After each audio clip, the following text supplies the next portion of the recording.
Welcome to South Harmon.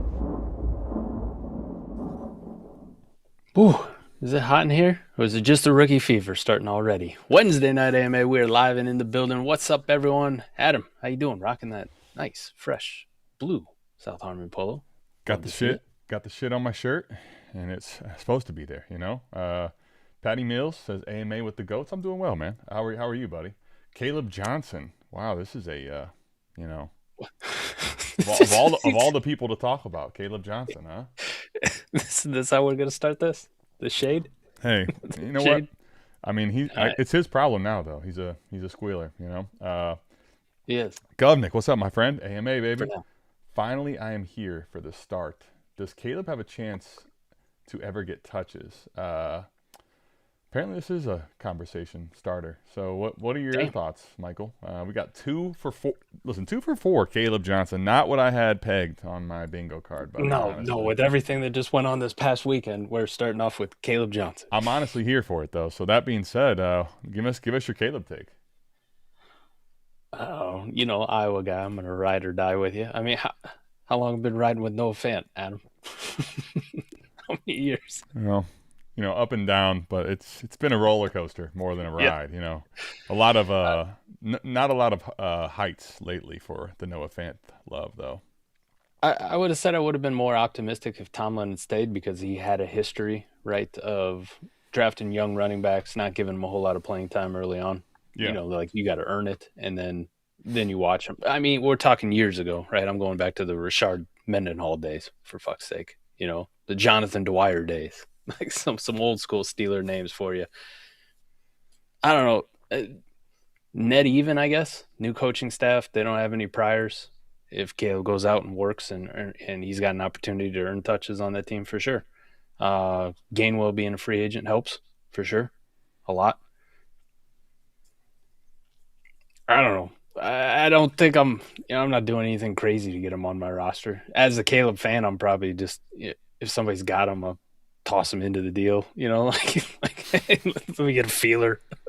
Can I get him on my roster and see what happens? But I don't know if the price point's like a 308, Adam, are you interested? You don't have the Caleb love I have, or would you rather just let me see what's in this class? So I was on a matter of fact, it'll be kind of cool. I was doing a today mock draft episode with the guys over at Fantasy Pros, Seth Woolcock and our guy, Derek Brown, right? So it was fun. And the video, when it comes out, will be collabed on both channels. But Mike, when you talk about the 308, I mean, I guess maybe. I mean, honestly, forget what I feel like. Just the Caleb Johnson arc is not really one I'm wanting to buy in on. That being said, the 308 in this class, I mean, we'll get into it. It's not, sure, I guess, Sure. If you want more Caleb exposure, that's probably fine. But I mean, honestly, I don't necessarily hate trying to pick a new flavor either. Caleb, I think, has to do some things early to get the momentum going back for him. Not that he can't. It's just we will need to see that, right? A lot of these rookies, it's crazy how they don't have to do a lot in their rookie year in that range to get a big value bump. So, they don't. I'd be indifferent at that point. Honestly, I guess is the best way I could put it.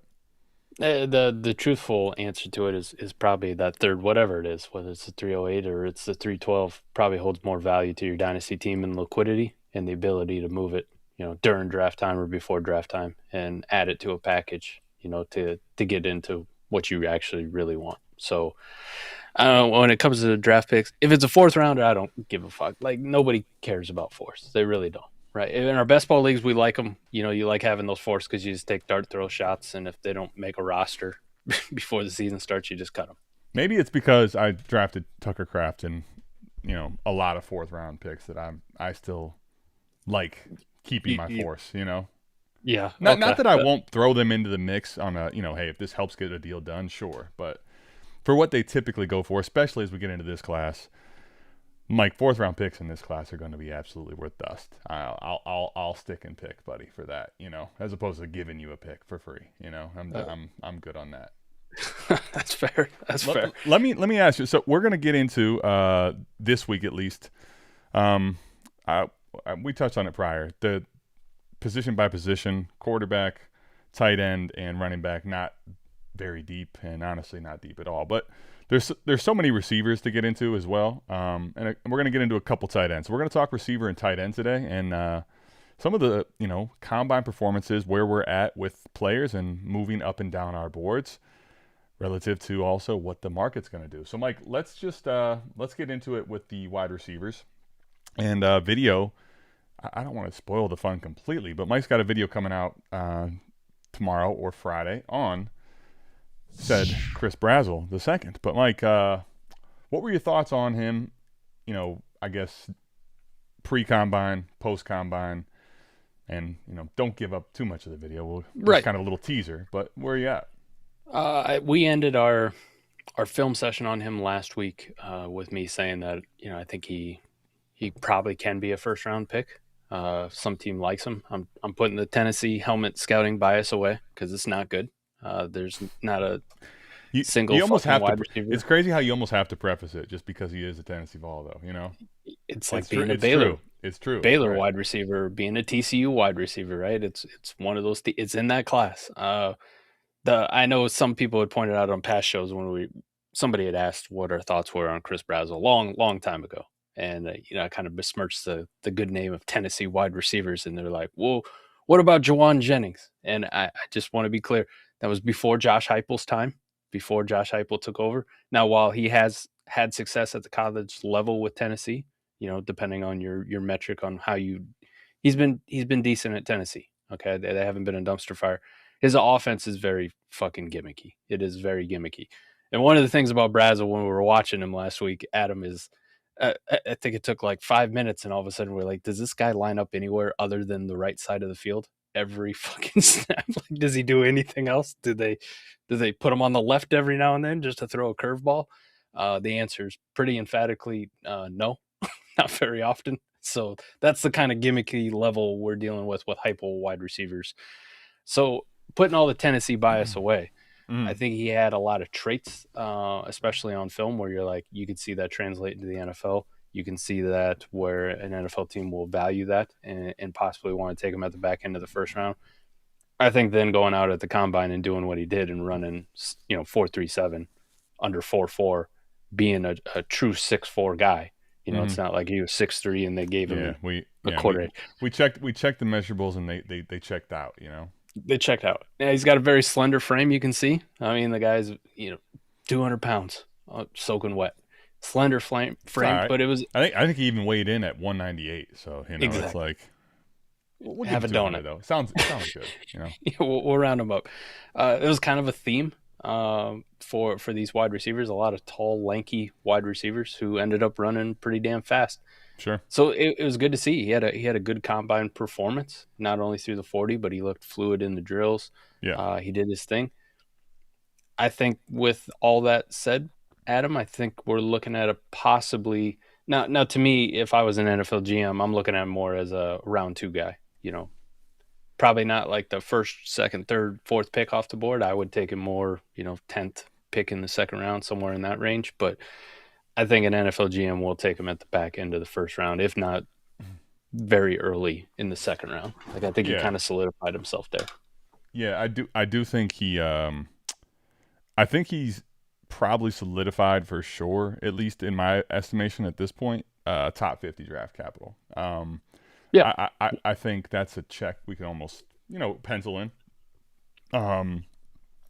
I wouldn't be surprised to see a team take him at the end of the first, though. And I don't think just because there's just intangibles. There's things you can't teach, and 6'4" arms, fucking athletic, very fast. He has some, I think, refining personally to do in a lot of his game, but at the end of the day, the traits are like very high upside, right? And I think at least there's not a lot to talk about with this class, frankly, from a depth perspective, but this is one that this is a guy that I was intrigued by, and I think so far is checking the boxes as a guy that I do want to get and do want to leave with, because one thing is for sure, Mike, whether his production ends up being legit or not, and whether he ends up being, one of the guys you really want to have in Dynasty, this is the type of player I think that has the opportunity to make very big highlight plays that ultimately, right or wrong, move the needle more for people in Dynasty. The buzz around a player like this off of a crazy week. Those are the guys that you can trade for a lot of times for a haul that you shouldn't necessarily be able to. He's kind of got a little bit of that Brian Thomas Jr. arc to him, right? Yeah, and I don't know that he'll get that type of draft capital, but very much the the guy that's blazing fast, tall like that. I mean, it's special. If you tell me right now, Mike, 6'4" receivers that are going to run a 4.37, or let's just even say sub 4.4, you're talking about a very small select few guys. I know a lot of people point back that it was a lot of people's darling last year was Deontay Thornton. Again, another tall, slender wide receiver out of Tennessee, deep threat kind of guy. They're very different, in my opinion, between the two. Thornton was all his last year, his senior year. What he did actually production-wise was just 26 catches for like 600 yards. You know what I mean? Like, it was a big place. Brazzle's a 1,000-yard guy, definitely more involved early on in his career when he wasn't at Tennessee, when he was at Tulane. When he was a true sophomore, he was heavily involved there. I do believe that year he led the team in receiving as a sophomore at Tulane. So, like, he's done it more. Last year when he was behind Deontay Thornton, you didn't see a whole lot out of him. And then when it was his turn this year, went out and produced. And he did it on some of the biggest stages too, like the Georgia game to the overtime game. Holy hell. He went absolutely fucking ballistic that game. Absolutely nuts. So that helps his case a lot. The production was better top to bottom throughout his career. Even though they're built the same, they went to the same school, I think they're very different players. So you talk about a guy last year who, at best, when he's taken in the 4th, 5th, 6th round, you're like, he's interesting. We're in a different stratosphere here now when we're talking about a first rounder or an early second rounder, top 50 pick, like you mentioned. So very different players. Putting the Tennessee bias aside, I think he's not going to step in and be an alpha day one, right? If I had to put money on somebody having that Justin Jefferson, Jamar Chase rookie year, Malik Neighbors, Puka Nacua. Well, come on. These are for the record. Let's just hold on. These are historic fucking seasons. But yeah, I'm with you. Not going to be that. Okay, it's going to be more like, hey, his rookie year he had 750 yards. Like he gave me two really good games. I think more of that career arc as he develops into an actual NFL wide receiver. I wouldn't say 2. I would peg him as a number 1 option right now as it stands. More of a really good compliment. Yeah. Do you think? Do you see X for him, or do you think more like a Z? He's gonna have to be an X. He's gonna because there's nothing on his film to show Z characteristics, right? Like the Z guy is the guy you get mismatches on, you put in motion, you run speed stuff with. That's X guy all day. Like it's X, stretch the field, dude. Stretch the field. We're gonna do what you do, but you're lining up on the outside. I mean, he has. I talked about it in the video, which is fucking crazy because I'm pretty sure on film, on the games we watched, we saw every slot snap he played last year because he has a 5% slot rate at Tennessee, and I want to say it was like 6 times on film. He lined up on the left side of the field in the slot just because they were too close to the far hash, so they weren't going to throw him out wide. And it's like, all right, I think we saw every slot snap of his entire career. I think here. Yeah, I think there's a couple things probably that are big. Obviously, draft capital and all that, but landing spot especially. When you think about a guy that's going to be someone asked to stretch the field vertically, that's going to be trying to take the top off of defenses with your speed. Getting paired with a guy that has, the tools to get it to you, right? I think having a quarterback that is a gunslinger, even if he's not the most accurate or the best quarterback, but a gunslinger mentality, I think is going to be probably, the next big thing for me as far as like where you really start putting him in final rankings when the draft capital comes in. So let's talk about some of those spots then. Okay. If we think back end of the first is a possibility for him. We're looking at, I think, Buffalo, obviously, because of Josh Allen. That'd be a good spot. That's it's funny. I think we just literally talked about that earlier today too, with the like that. Yeah, this is a guy already that has that explosive traits. So I'm like, if you put him in an explosive, like if you put him in KC or Buffalo, right? I mean, we've already seen what markets do for players. You put a big guy like this with explosive traits, it's yeah, absolutely. Speaking of Kansas City, though, that's probably one of the next teams, because it's Buffalo. Then San Francisco, I'd say no thanks. Like, I'm good.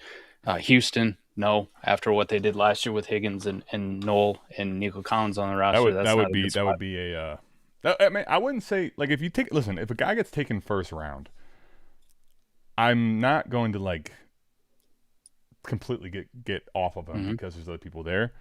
But that would be head scratching, frankly, if Houston did that, right? Especially with all the other needs that they have. Especially 29 Kansas City picks. Yeah, I mean, who is that courtesy of or via? Because the Rams. Oh, that's right. Was that today? The trade? Yeah. Yeah, I do believe so. Senator. Damn. Trying to get caught up. I totally forgot about that. You're right. Yeah, I mean, I think KC Buffalo is would be two of the more ideal ones. I'm trying to think though later. Like honestly, San Francisco wouldn't be my most optimal, but I wouldn't be like completely opposed to it. I think there's other quarterbacks where it's like, dude, like somehow if he was to fall into round 2 and it's like he goes to New Orleans, you're like, I don't like this.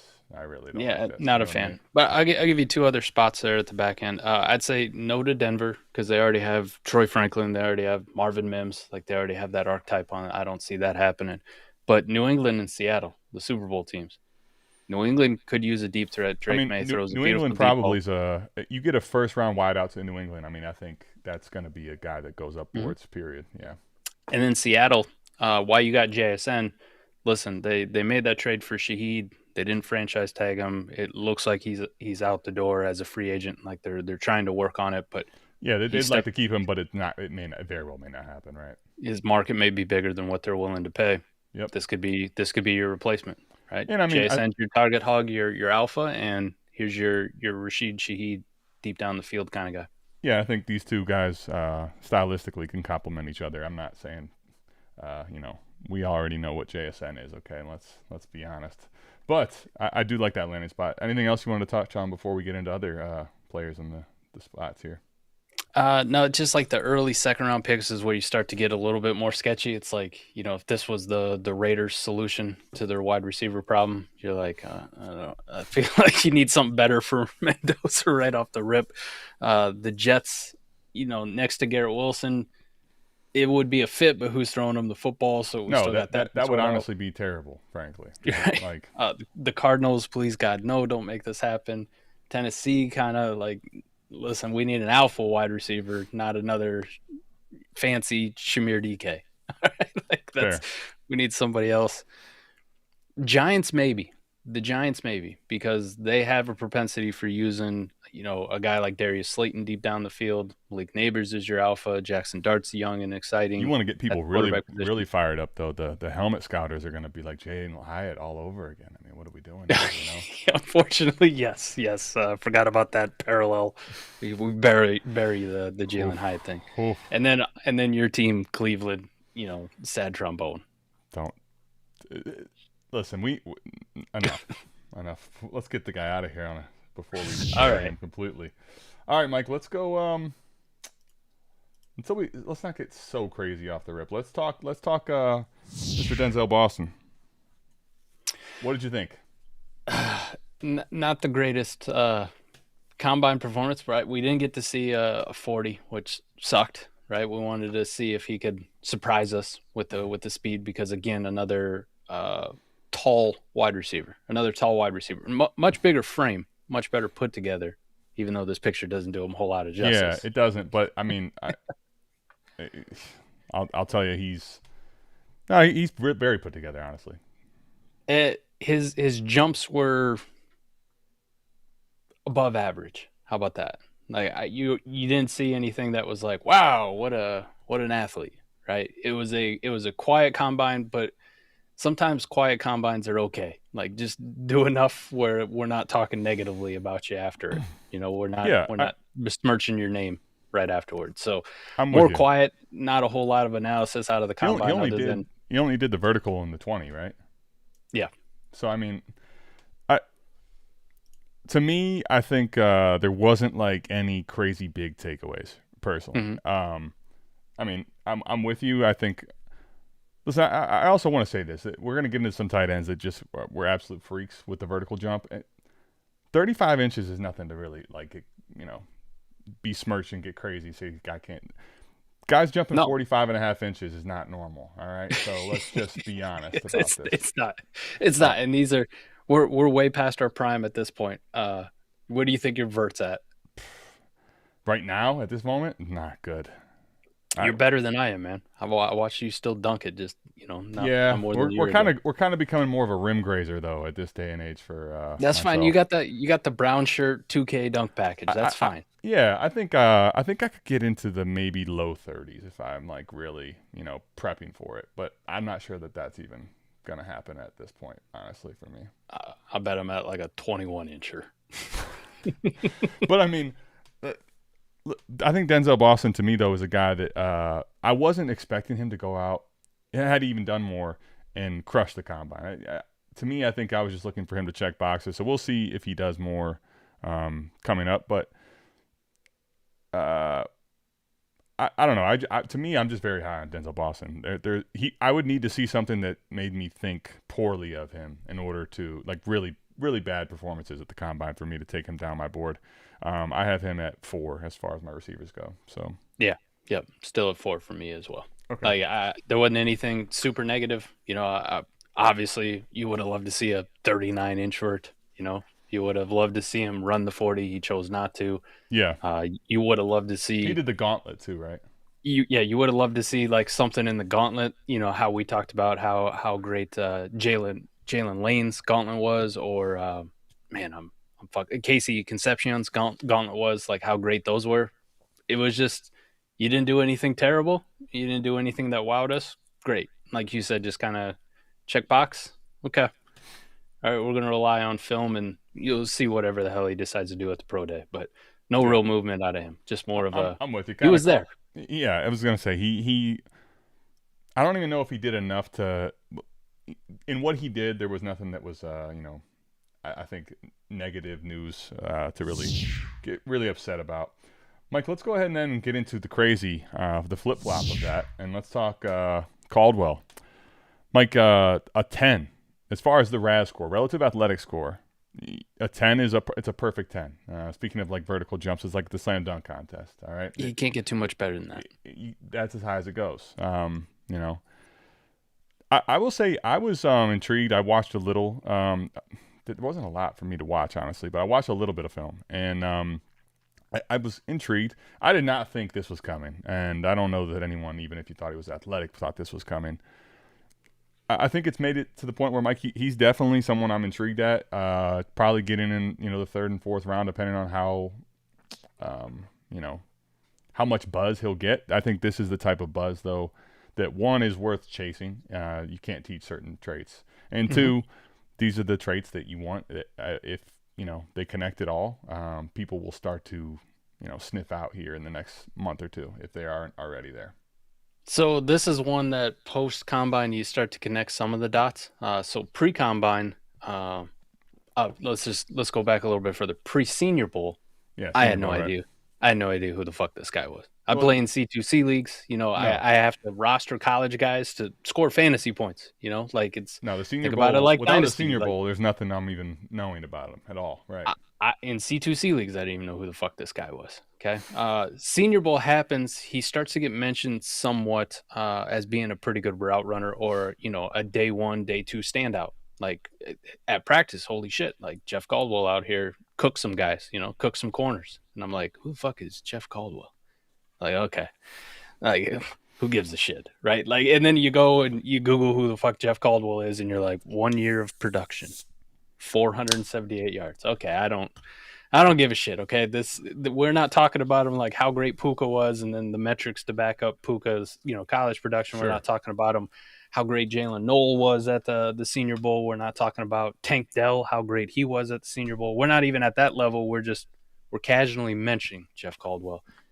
And then you come out and you run what he did at his fucking size, and then you see the RAS score come in, and you're like, is that a fucking typo? That's a perfect score. That's number one all time. Yeah, I mean, best ever. What the fuck? If you didn't see it, so he ran a 4.31. All right, and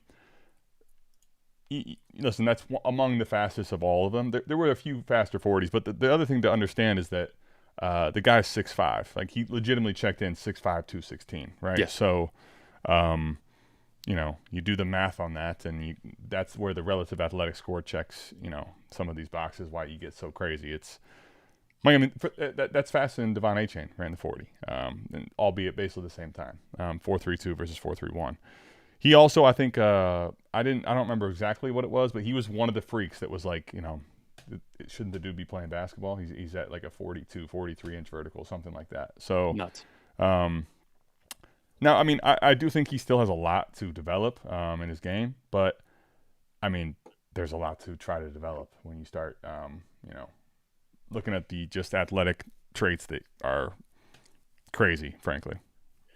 So it's going to be a catch-22 because he's got a worse production profile than Deontay Thornton. Well, for production profile, you can kind of honestly just throw it out the window. It's not there's no production really out there at all, right? I mean, correct. It's basically zero. Correct. You're the greatest athlete we've ever seen in the NFL since 1987 is when these got RAS data going back to. Since 1987, the greatest athlete. Hard to believe prior to that they didn't. They weren't able to really formulate it. Right. Right.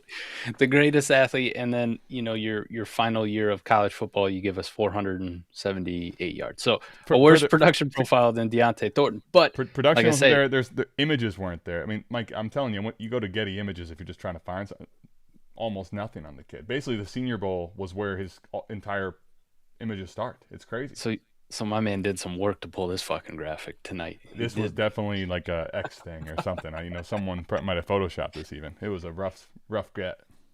But the flip side is I brought up the Senior Bowl buzz because it was happening before we knew he was a 10.0 RAS or that he was going to go run a 4.31 at 6'5" and jump out of the building. Yep. So he makes him an interesting one, a little bit more interesting to me than Deontay Thornton was because I'm not saying he's going to get second-round draft capital, but you can see with a pick in the third round that they like a comp pick that a team gets that they're like can't teach this, can't teach 6'5" and running this fast and jumping this high. Well, I was gonna say, you can see some team doing it. How about the Raiders, right? I mean, like Darius Hayward-Bay all over, right? Like, come on. Back to the fucking well. But he makes it interesting. He's going to be an interesting eval. Like you said, there's not a lot out there on him. Let's find some film. Let's find some film and see if this kid actually has something that you can teach. For dynasty purposes, Adam, though, like, dude, I don't think I'm spending anything more than a fourth rounder flyer at this point. Even in a kind of a down class that's not very deep, it's like maybe you could talk me into a late third. Yeah, that's where I'm kind of at. Is realistically probably, I think I took him. So what was it, like 307 or 8, whatever in this mock. I think you get to that mid to late third, Mike, and it's kind of to the point as we continue to get through the running backs and the quarterbacks next time. You get to that point, you're like, all right, we're kind of past any type of feeling that there's any security here anyway. So I'm going to go ahead and shoot my shot on the upside of this. Right? Let's tie it all back together. Kaleb Johnson or Jeff Caldwell? Give me Caldwell, baby. I don't actually know. I haven't thought this through enough.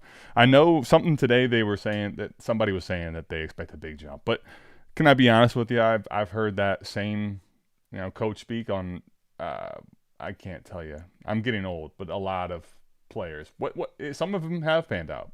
Some of them literally have gotten almost no more touches the entire next season. I just brought it up last week with Matthew Berry's things he learned at the combine in 2025. Big year. Yeah, exactly. Big year. Trey Benson. It's gonna happen. They got number one running back. Yeah, they got 2 number ones. 2 number ones. Well, so Mike, let me ask you. I'm curious. What's your take on Ted Hurst? Again, just another guy that you don't know who the hell he is until he shows up at the combine. And for him, when he gets up there and he runs the 40, you're like, Jesus, this dude's like fucking yoked. Right. He is rocked up. He runs like like he's strong. Yeah, he's got a strong run. I'm with you. He's been running like that for a while. Like he knows. But he's moving though. It's not like a lot of times those strong runners are like, yeah, they're not really moving. Let me see. I had to pull it back. I think it was like a 4.43, 4.42. He was moving. He was definitely moving. He was moving, man. He 4.42. looks the part. There you go. He looks the part. Like, by the way, all these guys so far, I mean, it's crazy. This dude's also 6'4", 206. So crazy, great. But he 206. He looks jacked. Like he looks scary. 206. Sure. You know, they just put together. Again, I really like Ted Hurst. Honestly, he's climbing my board pretty significantly high, Mike. Damn. All right. Well, I got more work to do on Ted Hurst, that's for sure, because a lot of these smaller school wide receivers, especially with the way this class started and everybody hated it, it's like, do I really give a shit? Like, do I need to find any of these guys? Because they're all going to be readily available whenever the hell I want. But as we kind of get more thinned out and we get that separation at him, like guys like Ted Hurst are going to be the climbers. They're going to be the ones who come up. He's going to be an interesting one, too, just because he looks fucking scary. He does. Class of DK Metcalfs is what guys said. That's pretty much what this wide receiver class came out. Like a bunch of scary dudes who run fast and jump extremely high. They look like they can all fight. Yeah. It's crazy. Yeah. I think, Mike, for me, when I say that, he's a guy that so as we were doing this mock, to give you a little bit of an insight, it was going on before the combine took place, and then we finished it in day 3. Our round 3 was when it was really finishing up. So some of the info wasn't all the way there. Mike, where I'm at right now, he went 20th in this. I put him probably he's safely a mid-second, and I think probably getting closer to that, 204 range, 203 to 204 range. There's still a couple receivers that we can get to and players that we can get to that I'm higher on, but I think that's probably where he's going to end up sliding in at, frankly. I mean, his stock to me is really rising. So one of the good things, we'll talk about green flags, because I gave you a lot of red flags with, like Jeff Caldwell. A lot of red flags on that one. How about a green flag for him? Even though it's at Georgia State and it's a small one, you got 2 years of pretty goddamn good college production. Oh, well, so yeah. You better at Georgia State, the old Panthers, you better have some production. Right. You're not wrong, yeah. I mean, he almost 1,000 yards in 2024 and then 1,000 yards this past year. Over 1,000 yards and 9 touchdowns and 6 touchdowns respectively. That's pretty good. 56 catches, 71 catches. The guy played, even though it's smaller school competition. You don't want to see a guy who looks that way, and then you go look at his college stats while playing at Georgia State, and it'd be like 500 yards. Right. Yeah. What? Obviously, draft capital is going to end up playing a big factor here. From what I've seen, I think he really does have a chance to go in day 2 and possibly round 2. So, if that's Mike ends up being the case, I'm kind of in this range where it gets a little dicey in the second round. Frankly, I'm. All cylinders go is where I'm. Ted Hurst, man. I did not think we were going to be talking about Ted Hurst. Ted Hurst, I love it too, man. And he got the graphics to go with it. We're ready to go. Yeah, we got to. So let's get into then, Mike. What about Chris Bell? This is the one that I wanted to see. I like Chris Bell all year. He measured in at the combine. We obviously, because of the knee injury, we don't get to see him perform at the combine. Right. Which is any indication, judging by how he played at Louisville last year, Jeff Caldwell's teammate. Jesus Christ. By the way, they had 2 absolute fucking freak show wide receivers. Because the way Chris Bell pops on tape with his speed and his jumping, like actually in game, if he is healthy and the way the rest of this wide receiver class went with what these freaks were doing out there, Chris Bell, you want to talk about the DK Metcalf effect, would have been that guy. Would have been that guy. Yeah, it would have been fun to see him, obviously participating in this, because he has, at least from what you watch when you watch him on film, he has a lot of explosive traits in his own right. I think he's going to be a little bit more forgotten because of we're going to have more injury questions on him. I do think from what I hear, are we even going to get pro day? Probably not. That's probably what I was not. thinking. It was such a late season injury that we're probably not getting any. We could though. I forget who it was in the past, but we had a guy. Last year, Torrey Horton had a late season knee injury, and we're like, we're never gonna fucking see him. And then the dude shows up at the combine and runs a ridiculous time, and you're like, what the fuck? Yeah. What the hell? So we might get a pro day out of Chris Bell, which would be awesome, but let's not expect anything. Sure. I think he's going to be a little bit more forgotten because everybody else had a chance to rise with their performance. We're not going to get anything out of him. With a decent combine at him, though, he could have captured wide receiver 4 pretty solidly. Boston's awesome. Brazzle was in the mix, but Chris Bell is that dude. I love the shit out of Chris Bell. I'm kind of with you. I ended up getting him in round 3 in this one, and round 3. Yeah, early round. Wow, 3. He is really forgotten. Well, and I mean, Mike, it doesn't take much, though. Believe it or not, right? It doesn't take much to be forgotten. But there are plenty of names that performed and did well. Let me see here. Who else we got? How could I forget? Let's talk. Mike, Omar Cooper Jr. I don't know if you found that video, if it surfaced, the 5'9" video.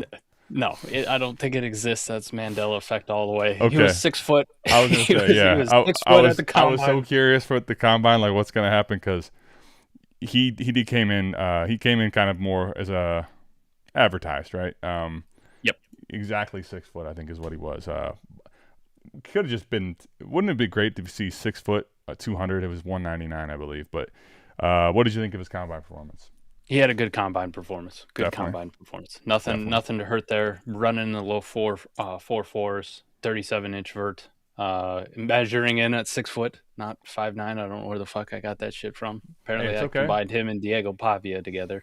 And you gotta be careful with this clickbait stuff out there. Is he 5'9", right?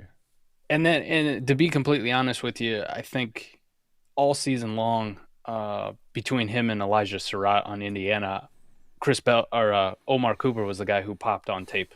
Not only the Penn State, game-winning touchdown, which is ridiculous, by the way, one of the best highlights you're going to see all year. But I just saw it every single game that you put on. It was like 3 looks like the best wide receiver out there. Like if I was running an NFL franchise, that's the guy that I want on my team.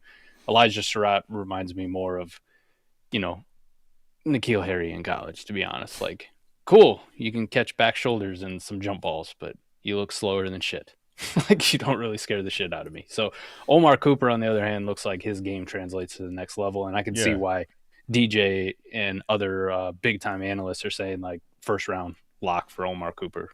Yeah, up there. So. I think he's I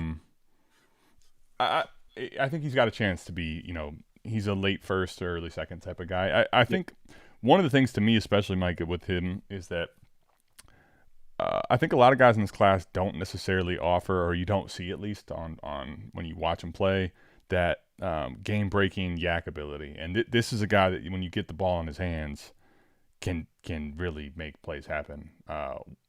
After the catch, before the catch, it doesn't matter. So I'm excited for him, honestly. He's a guy that I got in this mock, I think, at the 201.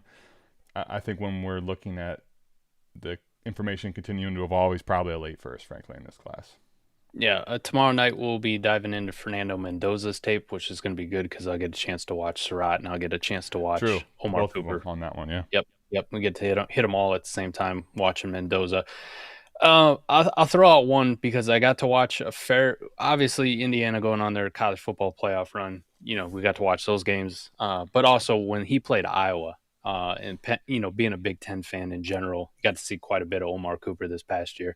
Yep. I'll throw out one name for you, comps, and I'm not saying it's the ceiling, but how about kind of like a great value Jamar Chase to his game on how he plays? Well, I mean, right with that.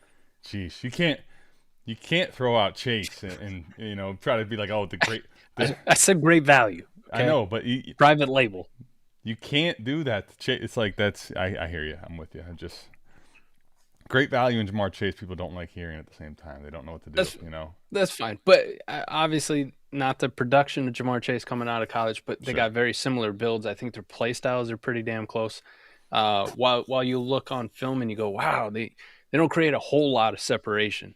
It's that sneaky separation, like right at the catch point, you and get that I was half just gonna yard. say it's nuanced though, right? I'm with you. That nuanced separation. Now, Jamar Chase is on a whole nother fucking planet, right? But you can see shades of his game in Omar Cooper, which is a very good thing, especially with the way the NFL's going. And wide receivers like Jamar Chase are thriving because of that. Like, you don't have to be 6'5" Jeff Caldwell and be the most athletic wide receiver of all time. You just got to be a plus athlete, but also have that little bit of nuance. And then his body control, obviously the Penn State catch was amazing. But you mentioned probably the highlight of his game for me is his yak ability. Get him the ball in space and let him do his thing. Because even though he's 199, Chase isn't, 220 pounds either. Right.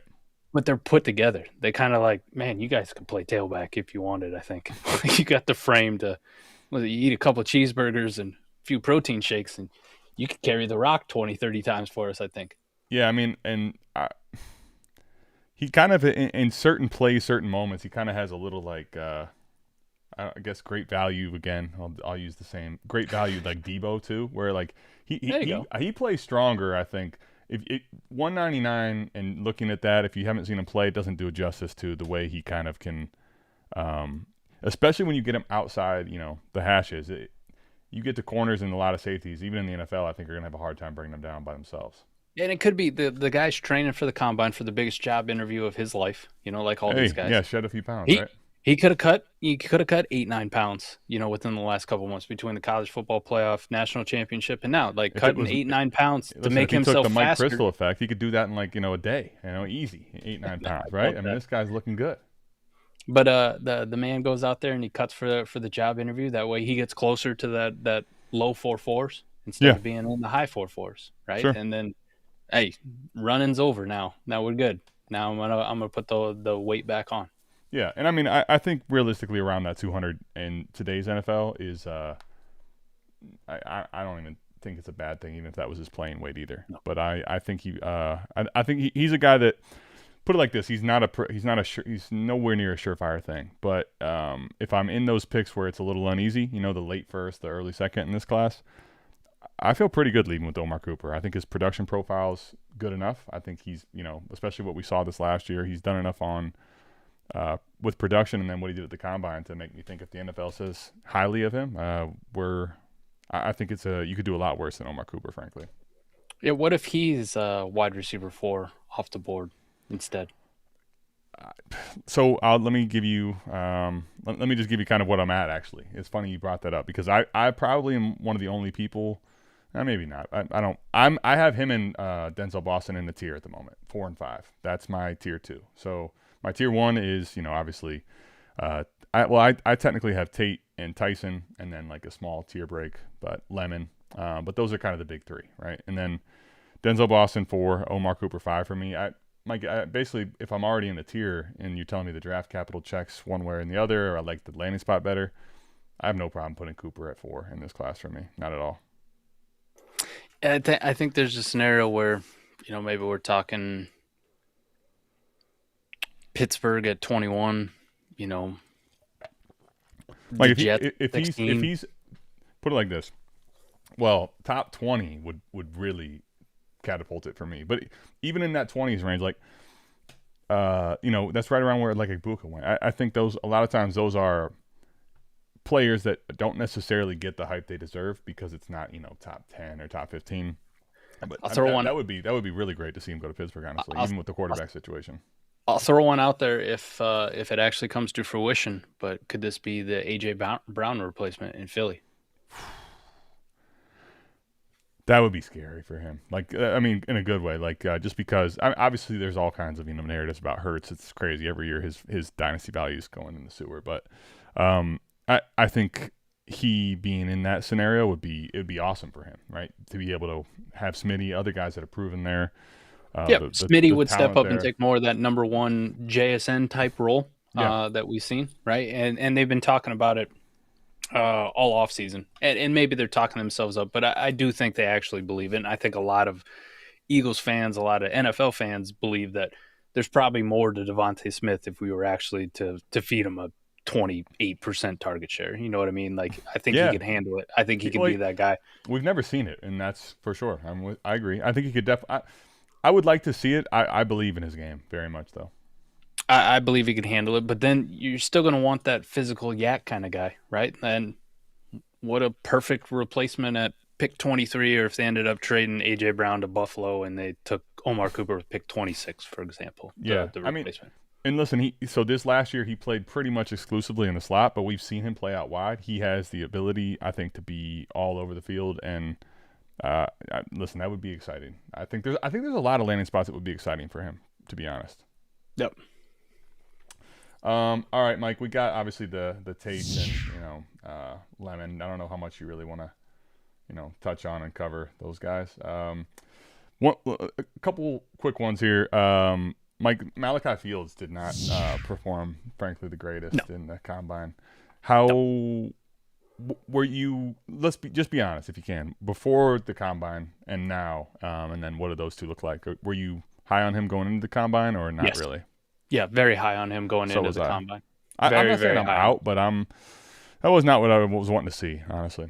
He had a fantastic Senior Bowl, absolutely fantastic Senior Bowl. But here, the problem with him, in the tape was I mean, we didn't get to see exclusively because we weren't scouting him. We were looking at Jeremiah Love tape, but we got to see enough Malachi Fields, and I was like, damn, guy blocks his ass off. If you watch Notre Dame games, you got to see him, yeah, for sure. Here's the downside. After that combine performance, especially with the measurables, the size, and then what actually happened in the 40, we're right back to like, dude, if I'm in on Malachi Fields, I feel like I'm going down this Keon Coleman path all over again, and I can't do this shit. Well, okay, it's interesting because, I do think a little bit, in a weird way, the wide receiver class, this wide receiver class, I don't think did him a lot of favors as well, because you had so many guys that were checking the boxes from the just raw athletic profile, right? Like we just went over so many of them. I don't think it's a death sentence. He ran a 4.61. Mike, to me, the guy that keeps coming to my mind, and if things were to still pan out, which I think a lot of his game does translate, Michael Pittman, honestly. Michael Pittman didn't have the fastest 40, and I think he kind of still can be that type of a player. I will say, Mike, he's moved down a little bit into a bigger tier just because I think when I see that 40 in that athletic profile, Mike, my only concern is, does he end up getting the draft capital that I thought he was maybe going to be more assured and locked into? I think right now you maybe have a question mark about that. So Pittman was a top 50 pick. Yep. Yeah, I don't see it in the cards for Malachi Fields with how everybody else did. That's kind of. I still think there's some GMs and some teams that might definitely take him there. But Mike, if he doesn't go top 50, I think that's where now all of a sudden, why I'm moving him down slightly is I think that's no longer a guarantee. I think it definitely could still happen, but I don't think there's a guarantee for him to be a top 50 pick any longer, and that's worrisome. The only thing that'll probably save him, Adam, for Dynasty, if I'm going to have shares of him, because I still like the kid, but it's like I'm not going to do crazy things to get him anymore. It's not going to be like one of my guys where I actively seek him. Is just kind of what you touched on. It's like once you get to, we touch on it at every fucking rookie draft, it feels like, but like once you get to that 204, 205 range, after that, you're like, I'm kind of flaccid anyways. Like I just don't really give a shit.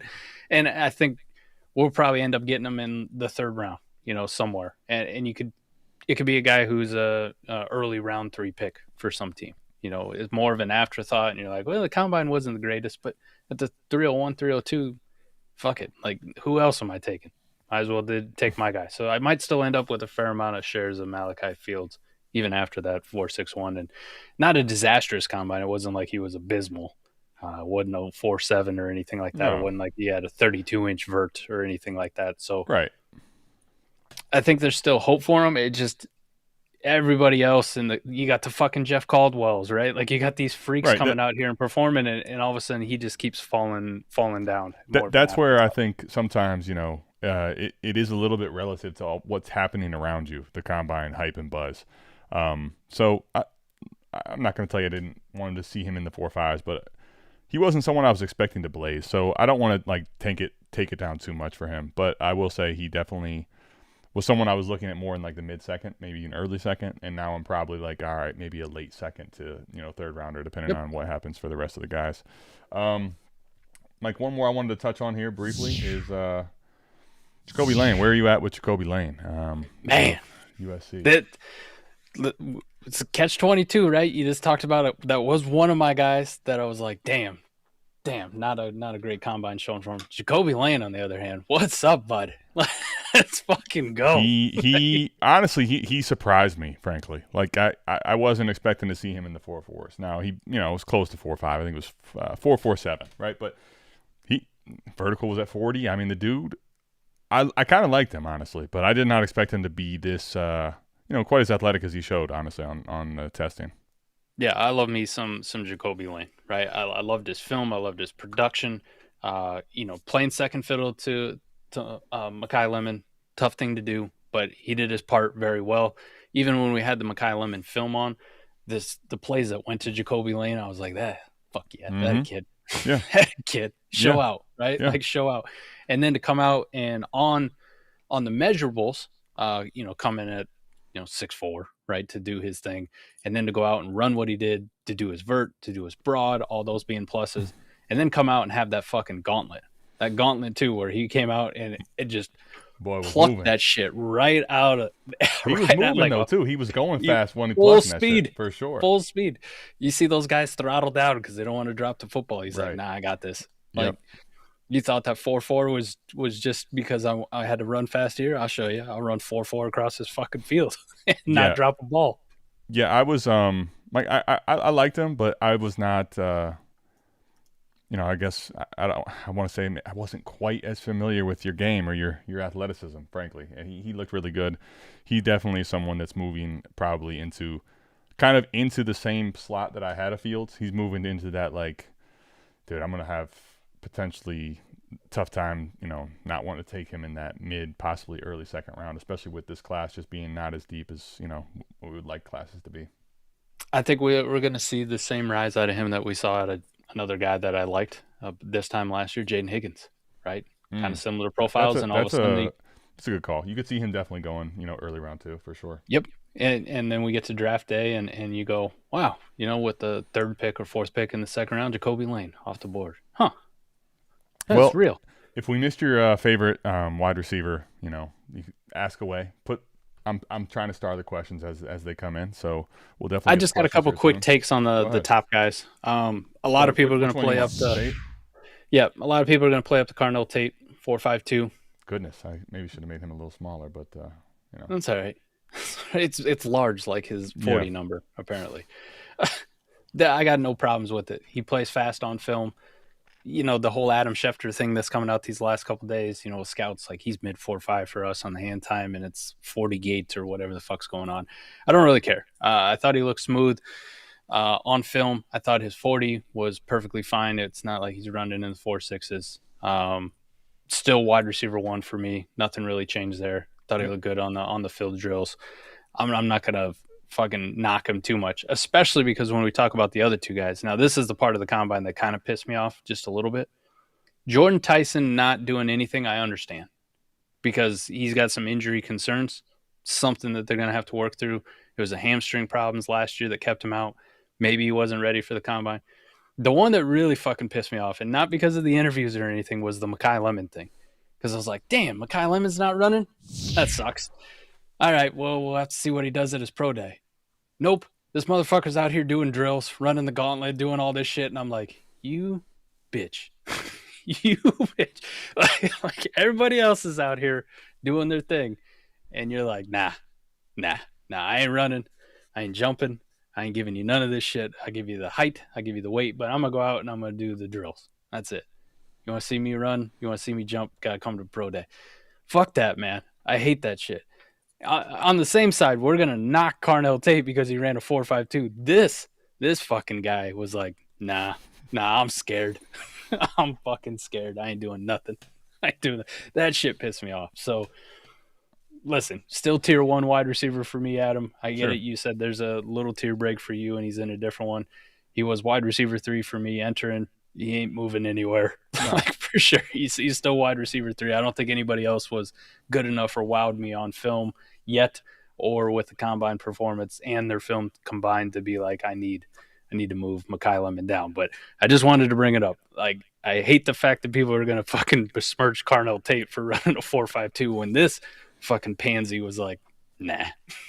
Yeah, I mean, to me, Carnell Tate running, anywhere from 4.45 to honestly like 4.55 probably wouldn't have been surprising, honestly. But so it doesn't change anything for me. I think he did everything that I was expecting him to. I think, unfortunately, like, this is just the nature of what we're probably looking at more and more. The nature of the beast is, if you have a guy and there's agents, like, realistically, from what we expect to run, I mean, I don't care what people say. They have an idea of where they're going to go. They have an idea of what they're capable of running this stuff at or performing in these drills. And you're telling me there's really not any upside? Like, you're already going to be locked into top 20? I think you're probably going to see more of this, frankly, moving on into future years. It's, probably going to be less and less of the guys really going out to, put their stamp on it, so to speak. That's what I thought. All right. That's what I thought probably heading into this year. And I feel like we've been trending in that direction. And then this year of all years, not top to bottom, not just with our offensive dynasty guys that we're looking at, but big name fucking dudes who are locked into top 10 picks, top 15 picks, top 20 picks, up and down the fucking board, went out there and put on the I'm fucking him mentality. And I just got to say, personally, I fucking love it. The Sonny Styles doing his thing, Arvell Reese doing his thing, Jeremiah Love, we'll talk about him in another episode. Let's wait for a second, though. Let's wait for a second. I think we need to differentiate this, though. Those guys went out and did that because what did we see? It's a good thing for them to fucking run those drills. Right. Like, the guys that go out and smash, while, yes, I like seeing that and the competitiveness, they would be really doing themselves a disservice to not go run a 4.36, to not, like, go run and fucking jump.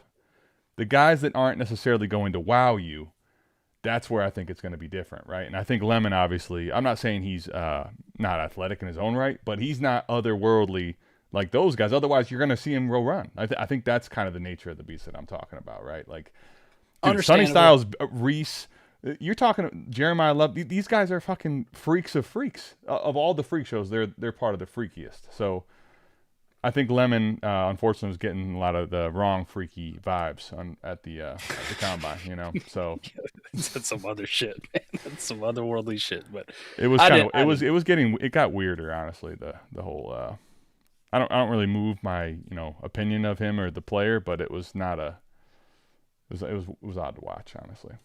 It was interesting. It was definitely interesting. Yeah, for me, it just kind of chapped my ass, especially, like I said, with these other fucking freaks out there. Like, I love that mentality. Like, listen, I can do almost nothing but hurt my draft stock if I'm Sonny Styles, if I'm Arvell Reese, if I'm Jeremiah Love. Like, I can do almost nothing but hurt my draft stock. I'm still going out there anyways. Watch this. Well, wait. I know do you think they helped to hurt their draft stock right now? They all helped it. That's what I mean. So it's not they definitely can do more than only hurt their draft stock. Those guys are built in a lab in a lot of ways, right? Like, yeah. Lemon, I mean, enough said. I don't disagree with you. I would have liked to see him run, but I just think you're probably going to see more and more of that type of a thing, unfortunately. So, Mike, let's get back to the freakies of the freaks in a good way. Let's talk about, honestly, 2 tight ends. I think that's really where I'm at, and you guys can have the rest. But let's do it. Eli Stowers, Mike. Eli Stowers, where are you at here? You love his production. That was a guy that I kind of liked. I knew he was a move tight end. Let's just say that. I knew he wasn't. That's going to be the big difference in the two for me, yeah. I knew he was a move tight end. He wasn't your traditional inline guy. I knew we were going to have to be more creative with him. I did not know he was this level of fucking athlete, though. Like, it does show up on tape. But tight end is such a weird position when you look at athleticism, because sometimes it's really hard to judge, because a lot of times they're going against linebackers who are going to end up selling insurance. You know what I mean? Like, they're like, all right, he ran away from that guy, but that dude probably runs a 4.8, 4.9 40, so that wasn't too difficult. For Stowers to go out and do what he did, with his production profile and doing it in the SEC. Now, just because it's at Vanderbilt, we're kind of like, it's Vanderbilt. But Vanderbilt these last couple of years has been highly competitive. They have some giant fucking wins on their table. Not against Iowa, because Iowa's better than them, but that's what happens. I think Stowers really helped his fucking draft stock. Now, I'm not going to say he propelled himself. He absolutely helped his draft stock, period. There's no to the degree we can talk, but no, he definitely did.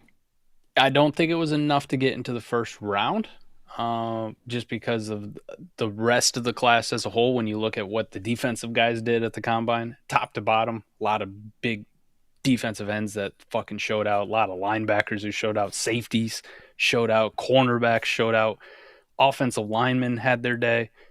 We talked about all these wide receivers. There's too many where I'm like, I don't think we're going to get a second tight end in the first round. But I think early day 2 is a real possibility, and somebody's going to draft him as a focal point of their offense as far as their plan for an offense. Like, this is going to be a big integral part for us on how we use Stowers. Okay, it's funny you brought some of that stuff up. One, I think for me, the needle has to move up, right? It just does. And speaking of moving up, he can really move up 45.5 vertical. This is Vince Carter, second coming, apparently. So, Mike, I think for him, the move tight end and the non-traditionalness of his game is still like if we're going to be splitting hairs, so to speak, as we climb up the ladder, right, for where we're going to put him. And you brought up how let's say Mike he goes in the early part of round 2, or let's say he goes to a team like that.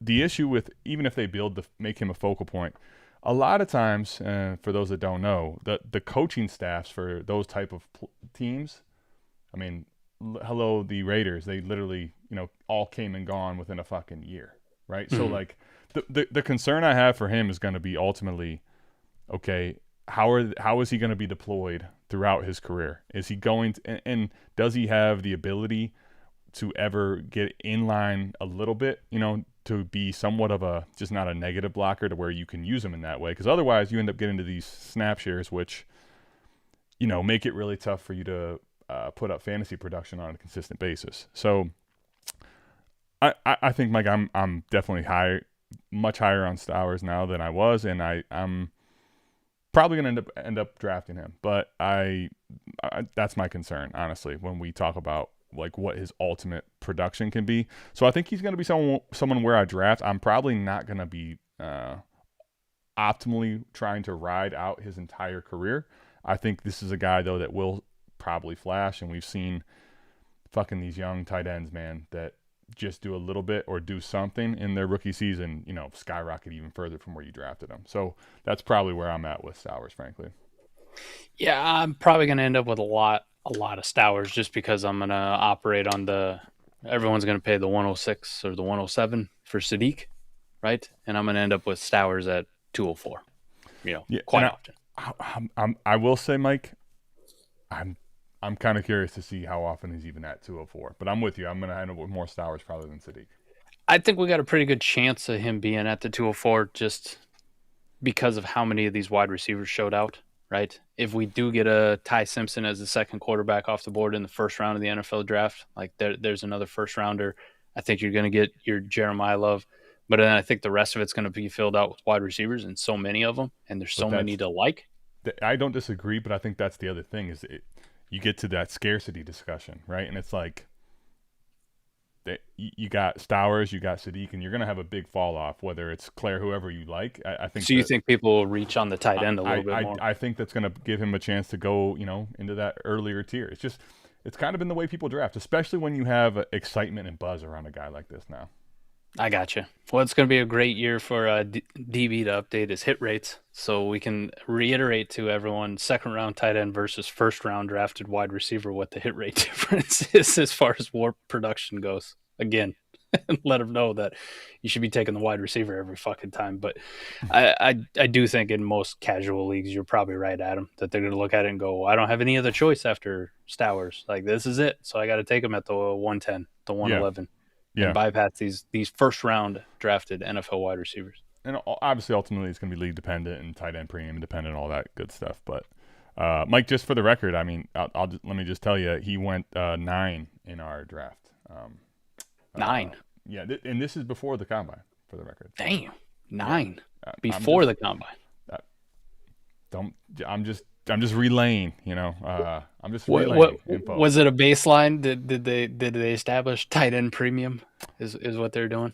One quarterback. So let me preface that, okay? But that doesn't change anything because Mendoza, okay, just move him. But Mendoza, by the way, for the record, went 11 in one QB. So it doesn't change much. But Mike, he's small tight end premium, standard stuff. But I'm just telling you that I think there's going to be a lot of leagues where he's a late first, 201, 202 type, especially if the draft capital checks out. So food for thought.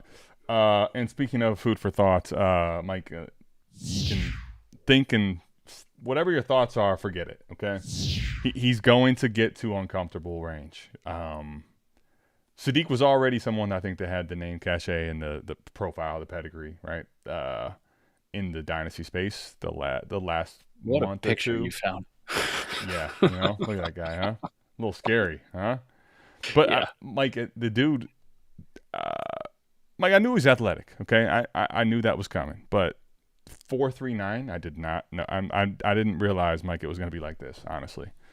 And I think that is only going to make the cost of acquisition in a class that's lacking, frankly, right? Like I think you put Sadiq in a crowded class just because of the traits and the intangibles. You're gonna have him go too high. I mean, I'll be honest with you. Right now, he went one pick ahead of Stowers. He went 8.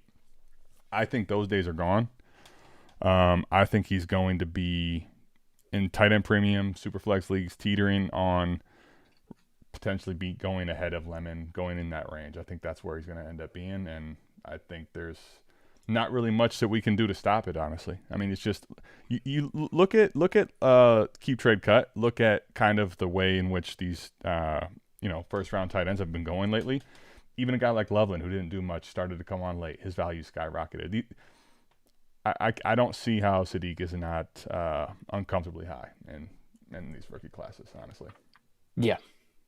It sounds crazy to us, just how we operate with the tight end position in general. But yes, I do think we're talking about somebody who might be going 103, 104. Yeah, I mean, he's going to be in the conversation of.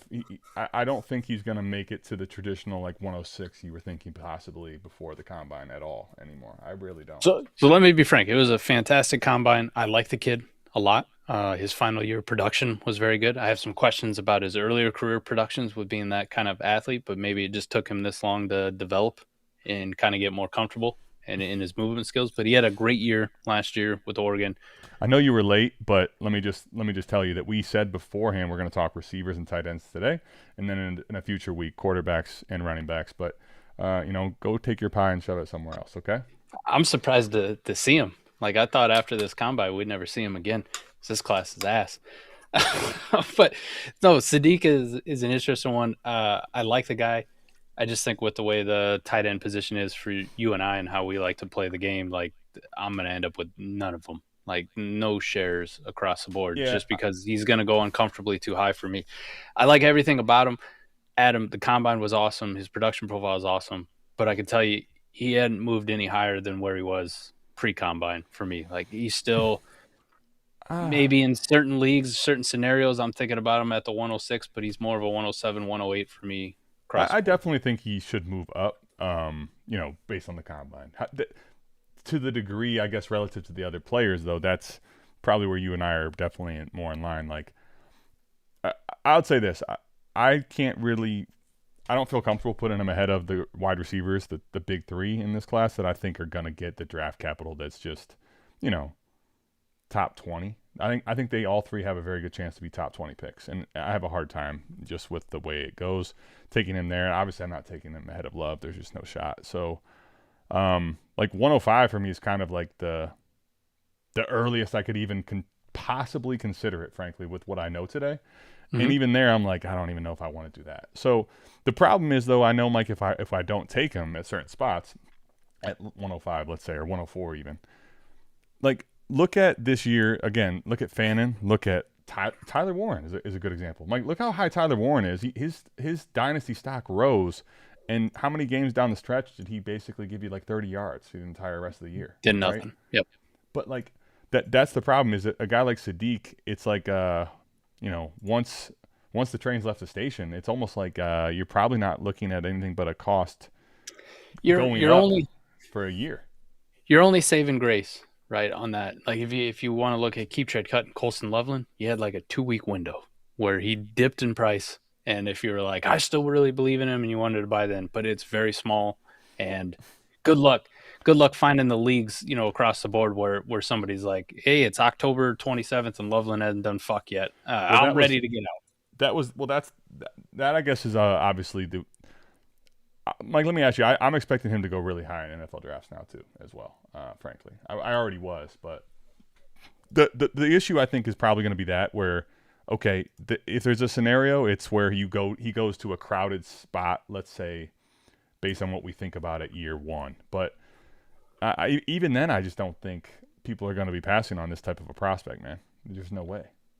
So if you're talking about really high, a lot of mocks had him kind of in the teens range, like the mid to late teens. I think there's a very good chance he's on the board and cracking top 10, right around there, right? Like that's. Okay. That goes to S tier, right? That goes to S tier as far as draft capital. Washington at 7, possible. That seems crazy, but no, that's definitely possible. I don't think they do it, but because I like the guy. But New Orleans at 8.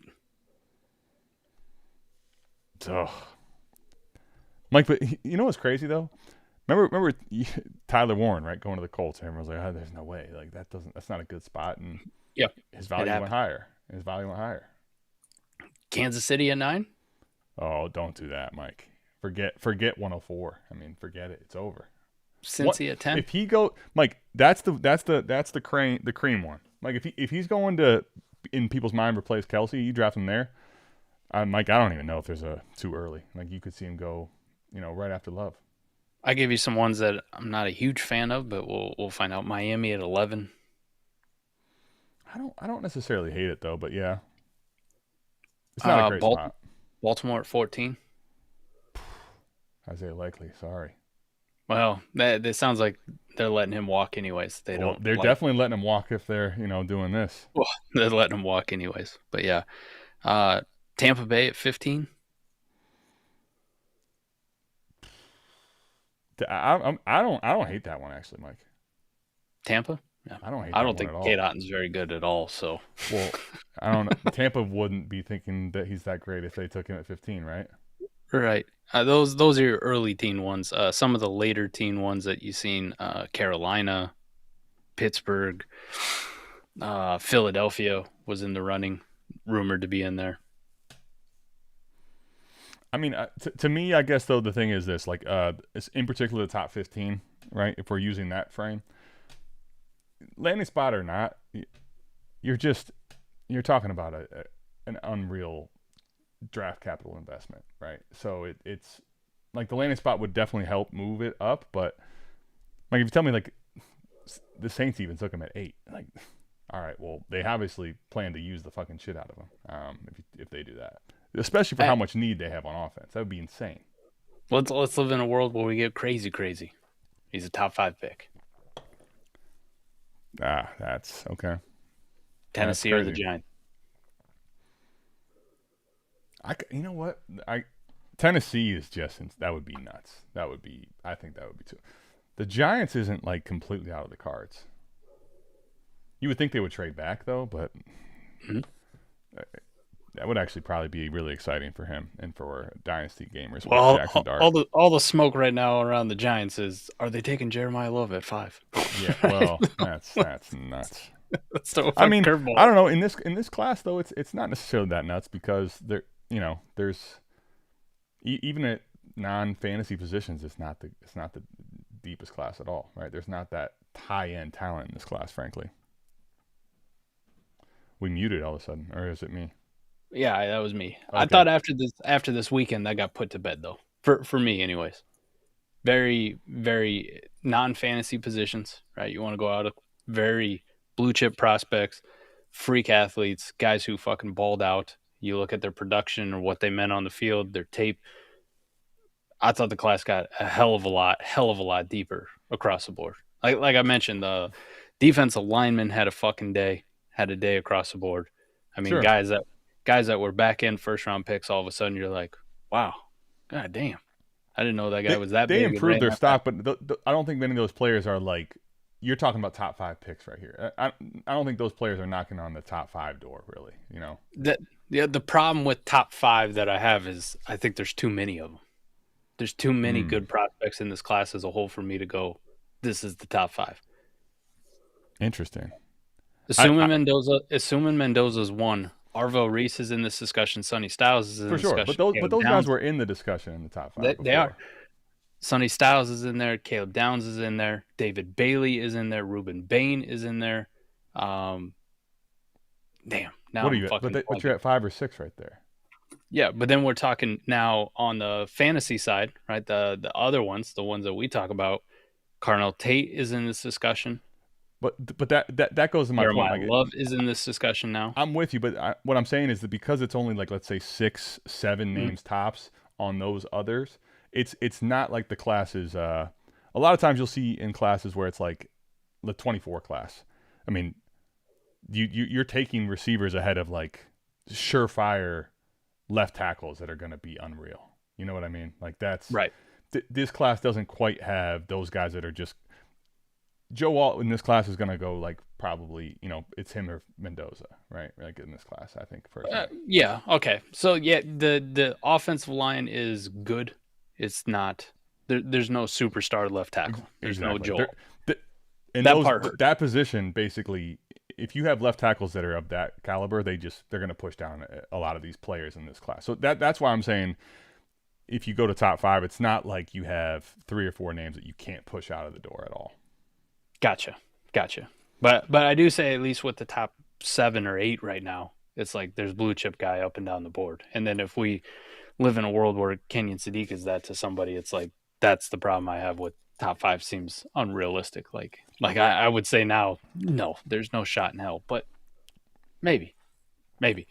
I mean, I'm with you. I don't foresee that being the case. I think that would be crazy, outrageous, luxurious. But honestly, Mike, I mean, I remember not thinking Kyle Pitts was going to go anywhere near as high as he did, and especially to Atlanta, given what they had at that time. Like, no way, seriously? I mean, so it wouldn't completely shock me. I think he's going to probably. My point is more so, Mike. I think he's going to solidify himself as a top 10. He was already someone that before the combine, I think was 20 at the latest. So, this is definitely a guy that I think is going to be really going high in our drafts coming up. So, if you want him.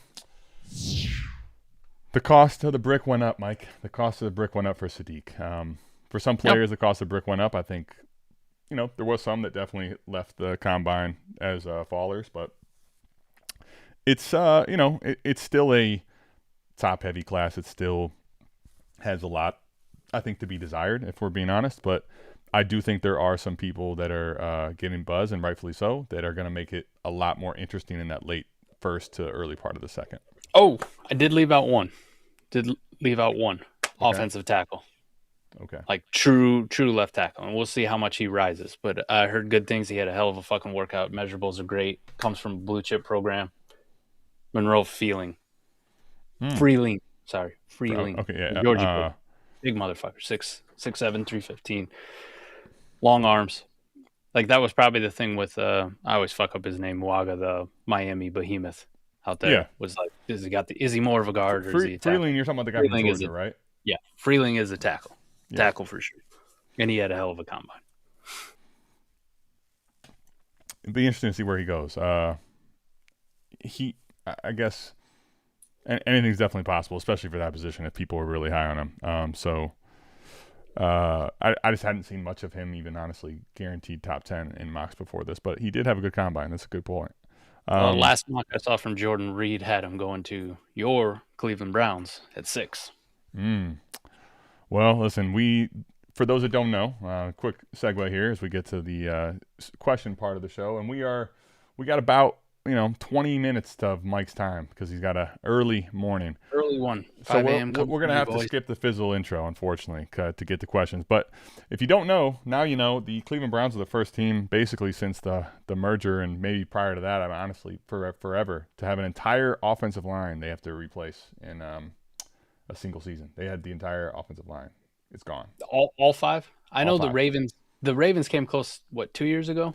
It was everybody but a lot of teams have come close, but I believe I'll have to go back and look at it's like the 80s or the 70s, Mike, that the last time a team literally lost the entire offensive line. I think the Ravens were close a couple of years ago. Like their opening day starters were 4 brand new guys, and the only one that was the same was like the right guard. Let's see here. So, yeah, we did lose all. I was trying to see there was a stat or a graphic that had the year, but it's basically, people can get close, Mike. It's easy to get close to something, but to actually, lose all 5, that's a different conversation. So, and I respect the hustle by Apple. I thought I'd never see him again. He's still trying. Oh no, yeah. Mike, we had a different take on this completely. He comes in when he feels it's most, like to his liking. But I mean, hey, I applaud it. Hey, look at that. Good for him. Is Taylen Green a thing? So let's talk about questions here. Mike, we're going to get to quarterbacks and running backs probably next week when Mike's actually not here. But, Mike, so let me get your take here on Taylen Green. To me, he is in this quarterback class, he's going to be one of the guys that I'm, shooting my later shot on because of the freak upside of his, 4.36. Obviously, where he's going to get drafted, his draft capital, but Mike, he's a guy that if he gets on the field and is playing the quarterback position, even if he's not that good and it's not that long of a period of time, he's a guy that can take off and go crazy. So he's definitely he's the thing in my book. It's whatever that thing is. It's a later thing, but yeah, absolutely. If I'm going to take a shot, this is the type. I think he's a thing for fantasy, and I think he's a thing for NFL. The fantasy aspect for you, like, yes, I want to take a shot on it because if he does get in a quarterback, even if he's not very accurate or he's going to be a fit, I don't give a shit. Fantasy production can come from 4.36 guys. Well, he's quarterback position pretty easily. Let's just rewind because there 4.36 guys at QB. Not really a thing, honestly. So no. Running actually confirmed 4.36, and Mike, to me, he's actually honestly a lot of the ways he plays, the way he does have a big arm. You can say what you want about his accuracy. Sometimes it's good, sometimes it's very not good. Very Terrell Pryor like to me. Very Terrell Pryor like. Tall, has a gun, and for those that don't know, Terrell Pryor, the longest quarterback run still in the history of the NFL. I think it was 98, 99 yards all the way to the crib. I think 98. Yeah, so I mean, to me that's kind of the upside he has as an athletic, freak. So against the Steelers, wasn't it? It sure was. Corey, you still with us? Yeah, I gotta throw that one in there for him. Yeah, I think he's a thing for fantasy because of what you talked about too. But I think he's a thing for the NFL. Like if I'm, where do you think he's going to go in the NFL draft? Let's talk about that. I'm going to guess 3rd round. See, because to me, if he gets day 2, Mike, so if he's round 2 or round 3, I think he's going to go from a guy that I'm still going to be drafting him, but I think he's going to get to the point where now all of a sudden we're talking about probably a 2nd round pick. Honestly, that'd be crazy. I feel like day 3 or day 2, but 3rd round. I feel like somebody will take him with a comp pick. Somewhere in there. And if I'm an NFL team, I would say all 32 of them should be highly interested. I'm like, let's get him in the fucking building. We're going to give him a chance at quarterback. We're going to see if we can develop him as a quarterback, right? Because that's the most important position on the field. And he has ridiculous tools. Let's see if we can kind of harness this. I don't know. Do you know this guy? No, but hi. And if it doesn't work out, you mentioned the Terrell Pryor thing, and they brought it up on the combine. A couple different ways. One with Terrell Pryor, but the one that Daniel Jeremiah brought up tugged at my heartstrings because I remember being my first ever keeper pick way back in the day. Matt Jones out of Arkansas, who played quarterback. Yeah, for sure. Ended up getting drafted in the 1st round by the Jaguars and switched to wide receiver. Crazy. But also the same measurables, 6'6", huge, ran in the 4.3s. Matt Jones just white and loved cocaine quite a bit, and that's what derailed his NFL career. But he actually had one good fucking year in the NFL playing wide receiver. I would do the same thing. No, I'm not going to make him switch right away, but I'm comfortable drafting him in third round if I'm an NFL GM. Let's see if we can develop you as a quarterback. Let's give you a fair shake and put our effort in. But if we're talking, hey, we're getting to the end of your rookie contract, you still can't really complete balls with any kind of consistency in practice here in your third year. Taylor, you want to hang around? You want to get that second contract? What do you think about let's move you over to wide receiver, bud? Let's give this a shot. Like, we know you're 6'6" and you run like a fucking deer. Let's see if we can get you to catch some balls down the field. Let's see if we can make that conversion. So Mitchell Mayberry says past 2 years it's been in a running back dominant landscape in fantasy. Wide receiver 12 through 24 hasn't done much in helping you win your leagues. Definitely true. But this last year, I think the warp in just regular PPR leagues, Mike, for wide receiver twos was very, very flat. Yes, boy. If anything, you need almost a top 5 wide receiver to be competitive. Do we think that changes? I mean, listen, one thing is I've been looking at warp charts more and more, and obviously just fantasy year in, year out. I expect changes to come on a yearly basis, and I'm expecting a little more variation, as everything continues to evolve. I do think one of the more interesting parts, though, is that, at least as of now, that hasn't really changed. And here's, I guess, the difference, right? When we're talking about fantasy football, right, like going into redraft, I think it probably will change drafts quite a bit. I'm not saying that isn't going to change Dynasty, but the difference in Dynasty is like, I think part of the reason the receiver hasn't really taken as much of a dive across the board is that you're like Ted McMillan, right? You're drafting those, wide receiver 13-ish and beyond. You're not drafting them for what their production is right now anyway. You're drafting them still for what you think they can produce. So it's almost like, I guess, in startups or in, overall dynasty value, that hopium of what they can continue to develop is part of why their value is different in dynasty than probably, you'll see in redraft. I do think, though, this year is going to be probably the most that we've seen, at least, Mike, diverse as far as you could be looking at any position and any pick for the top 3 rounds, and it's not going to be littered with one position or the other. I think running backs are definitely making their case and are going up the board significantly. And I think, say what you want about the 26 class, Jeremiah Love is going to be a top 12 player in Dynasty off the rip, which automatically means the 26 class ain't that bad. Let's say this. 2 years ago, running backs absolutely dominated. We're talking just about every running back. 24 season, yeah. Yep, 24 season. Running backs killed it. This past year, the top 6 running backs, the elite running backs destroyed it. And you look at McCaffrey, he's like, what? The rest of the running backs, they were above average, but they were a very flat line. And then actually once you got to right around 1920, as far as running backs and wide receivers were concerned, RB2 types, those back-end RB2 types and wide receiver 2 types, the wide receiver 2s were more valuable than the RB2s. Cross board, just this past year. So you already kind of saw a little bit of a change from 2 years ago where it was like, dude, just running backs across the board better than most wide receivers, other than Jamar Chase, for example. But the running backs were carrying. This past year, it was the top 6.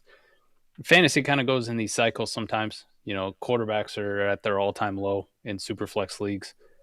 I'm predicting that we'll get a more of a reset to the median, to the mean. We'll get more quarterbacks who stay healthy this year, more quarterbacks who are running the football, Lamar Jackson, Jaden Daniels.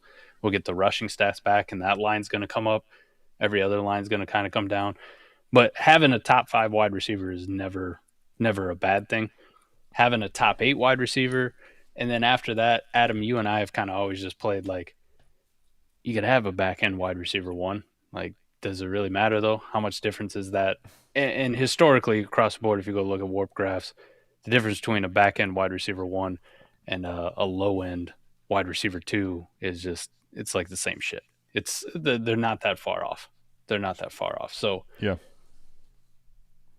these last couple of years has been about studs just in general. I do think the quarterbacks being down so far has just kind of skewed our perception of it a little bit. Like, man, you need running backs or you need these wide receivers, and this is the only thing that's going to help you win. If we get a regression back to the mean with the quarterbacks being back in the mix, now you're back into positional scarcity and which ones have long-term dynasty value and how long you can get out of them. But as it stands right now, being invested in running backs ain't the worst thing because these last 2 years has kind of been paying off for you. Yeah, I mean, I would agree. The running backs obviously have made a big uptick. I think the thing for me with the receiver, especially when you look at this year, is, Mike, I mean, you're talking about this year, right? I would say probably in most people's books, number one, if not number one, number two, as far as like surefire producer. I mean, in the prime of his career, just doesn't produce, right? I think even with J.J. McCarthy or whoever the hell they still have at quarterback, I think that's going to be more of an outlier. I think you look at CeeDee Lamb, right, this year. I still think that you're looking at, like, the crazy part, you had Malik Neighbors get hurt. Not that you won't have guys underperform every year and you won't have guys get hurt every year. But I look at the landscape and think, damn, like, imagine telling people that Puka and JSN were going to be flirting with in their own tier of wide receiver one overall going into the year. Like, I think the range of, I think we have, 8 to 10, like, bona fide fucking alpha studs potentially in the league. Now, I don't know if it's all going to translate at one time to those guys are all getting themselves different potential, like, scoring than the rest. But I look at last year and I think, man, for what we got jumps out of guys like JSN, guys, Puka on a almost consistent basis for the whole year. I think the top end of receivers could be scary. I think we could get close to, like, you could see 6, 7, where it's like, man, I just did that thing against 6, 7. But 6 or 7 where you're like, damn, these guys are kind of producing, like, the elite tier. But I will always say, and this has been the case for forever, I mean, just having a wide receiver one, quote-unquote, finish, as you talked about, Mike, is a lot of times can be overvalued relative to what it does for you with production and point scoring for your team. Yeah, a little bit, but it's also a far safer asset. Like on Keep Trade Cut right now, you got 7 wide receivers ranked over the RB3 in Ashton Genty. You know what I mean? Like, people are far more like, I feel much safer. I feel better about long-term value. It's not as finicky. It's not, right, wow, you did it for me this year, and then we fired the whole coaching staff, and I don't know if we're going to be up. Achan's going to be a prime example. What he's done for you the last couple of years on the field for fantasy has been awesome. Right. But now that you have new coaching staff, McDaniel's gone, the quarterback situation's in flux, the team looks like it's in a rebuild. While he's been awesome the last 2 years, there's a lot more people questioning, like, what's he going to do for me this year? Like, much is different. Is he still going to be that guy? Like, how much of this changes? So wide receivers are still pretty much the elite young wide receivers. Those guys that are flirting with top 7, top 8 are still going to run Dynasty for the most part. Those are the most desirable assets. Yeah, and I think when you look at the landscape, the other thing too is just being honest about it, right? Mike, you get to running back 5, you don't have to go down that long of a list. I just talked about, I think, guys that are all in the mix that possibly be in the wide receiver 1 conversation production-wise, right? You get to running back 5, and I'm not telling you Achan hasn't had great production, but, like, all of a sudden, I'm not so sure that I feel like he's a household cornerstone tier 1 asset that I want to build my team around. Correct. Right?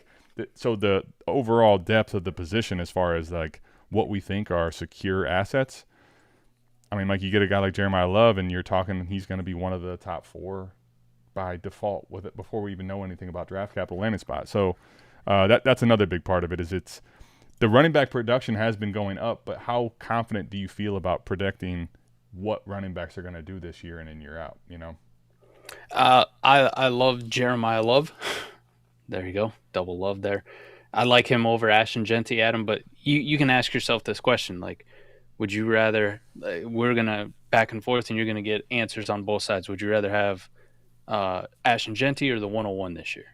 Well, there's going to be some people on Genty and there's going to be some people on Jeremiah Love, but when you go to the wide receiver, would you rather have JSN or the 101? JSN. Would you rather have Puka or the 101?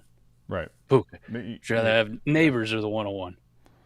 Probably Neighbors. Would you rather have surprisingly, but yeah, Neighbors or the 101? Sure. Yeah, Amon-Ra or the 101. You're gonna have a lot more Amon-Ra. Maybe you probably get close to a conversation there, but it's still probably Amon-Ra. But you talk about Amon-Ra, Justin Jefferson, CeeDee Lamb, like those next guys in the list. I mean, you could probably throw in fucking Drake London and maybe Ted McMillan into this this conversation. That's probably where you get close to having the combo where it's like, all right, maybe we go to swapping for most people. But then we're kind of in line with the Genty or the 101 conversation, and that's the conversation that we're having about, some people's RB3 or 4 or however you rank Genty as far as the running back class. So you get 3 deep, and we're already having this talk and back and forth. Right. You got to get down to 6, 7, 8, 9 deep at the wide receiver position before you're starting to have those conversations, because the top 4 guys are almost, there's no fucking question. Give me the wide receiver. Well, and this is what I'll say, right? Mike, when you look at it, you're talking. So go to the top. Let's just stay with the top 7, just for the sake of this specific conversation. Chase, JSN, Puka, Neighbors, Amon-Ra, Jefferson, CD Lamb. Okay, so they're all, aside from Jefferson's still only 26. He's gonna be 27. These guys are all 26, 27 at tops, or younger. And here's what we can say about all of them: they've all produced elite fantasy seasons. They've already produced it. So. You got 7 in their prime receivers, Mike, that all I think are a threat to be in the wide receiver 1 conversation or in that ballpark, right, for production. So that just isn't, I don't think, the same. We just can't say that about the running back field at all. I'm not saying you can't like guys to finish as, running back 1, but you don't feel secure. RB6 Hampton, you feel like Hampton's for sure come out and be a, running back 1 overall discussion. I mean, I think we're all, even if you love Hampton, you're being, facetious if you answer yes to that question. Especially with this past year with the running backs where the top 6 really mattered. Everybody else kind of fell into it. They mattered, but they fell off quite a bit from the top 6 guys. When you look at it, you had a couple of usual suspects in there, like Bijan, we thought was going to be in there for sure. Jahmyr Gibbs, you thought was going to be in there for sure.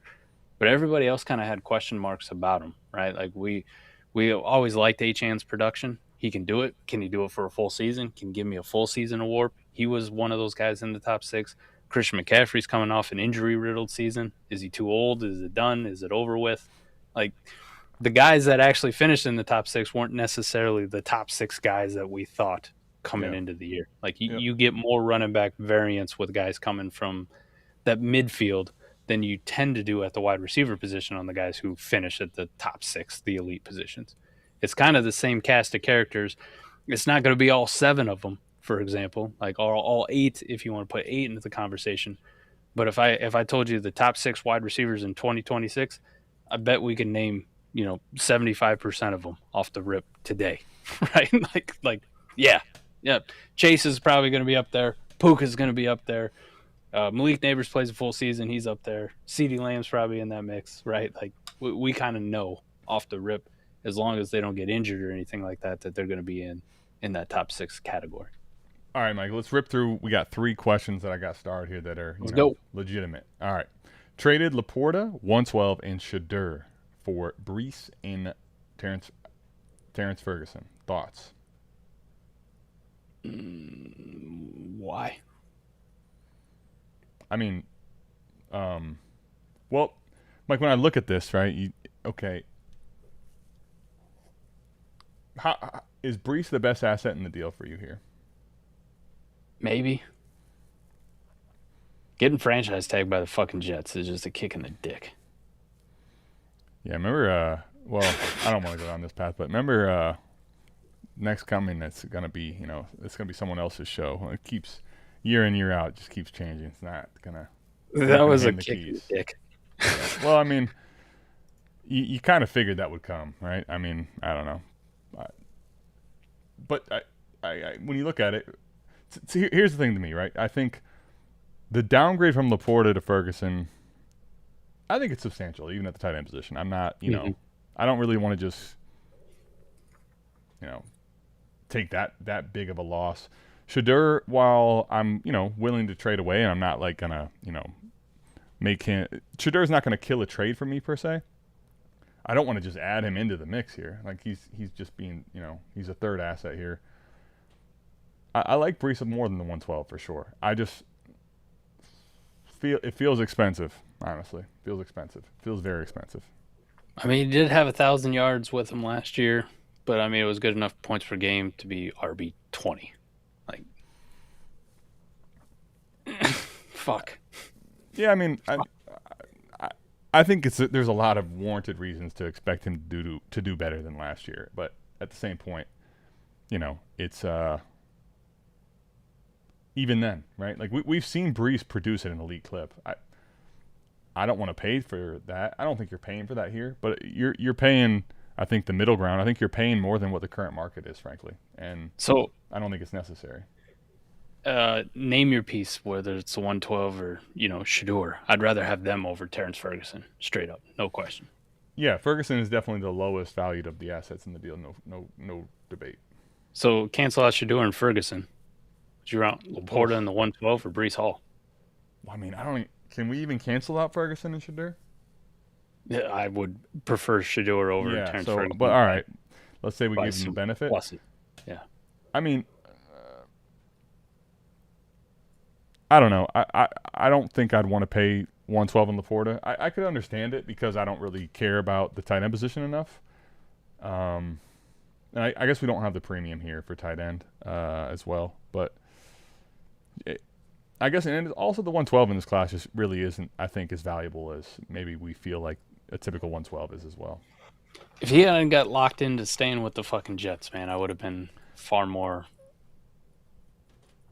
inclined to take the hopium Brees Hall lands with something exciting.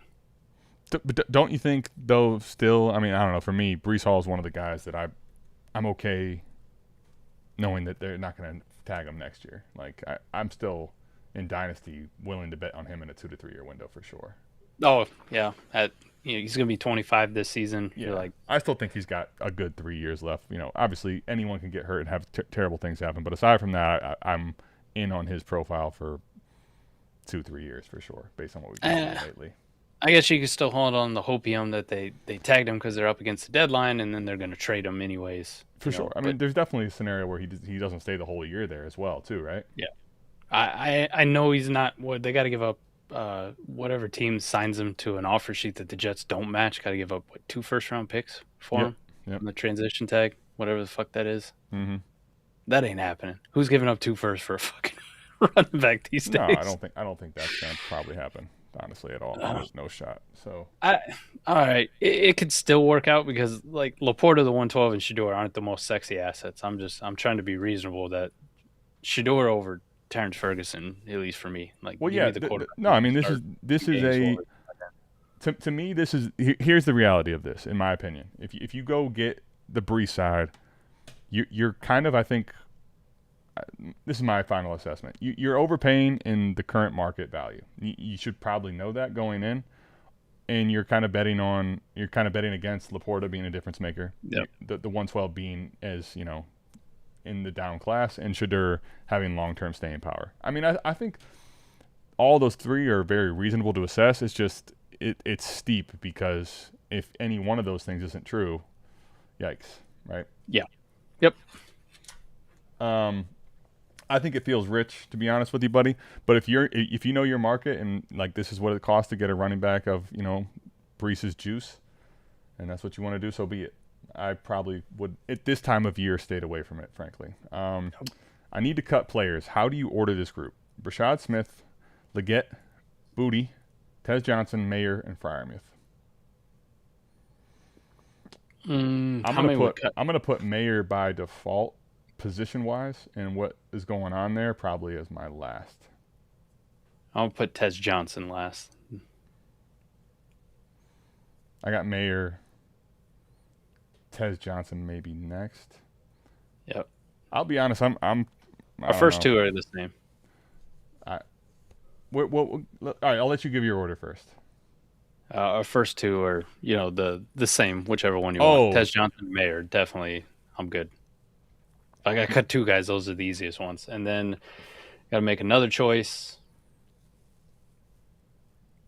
I'm gonna let go of Leggett.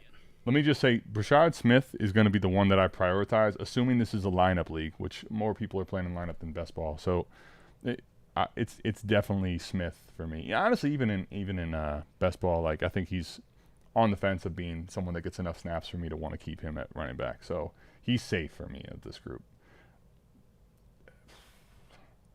I'm not the biggest Leggett guy, honestly, at this point, frankly. Yeah, I think I'd cut Leggett next.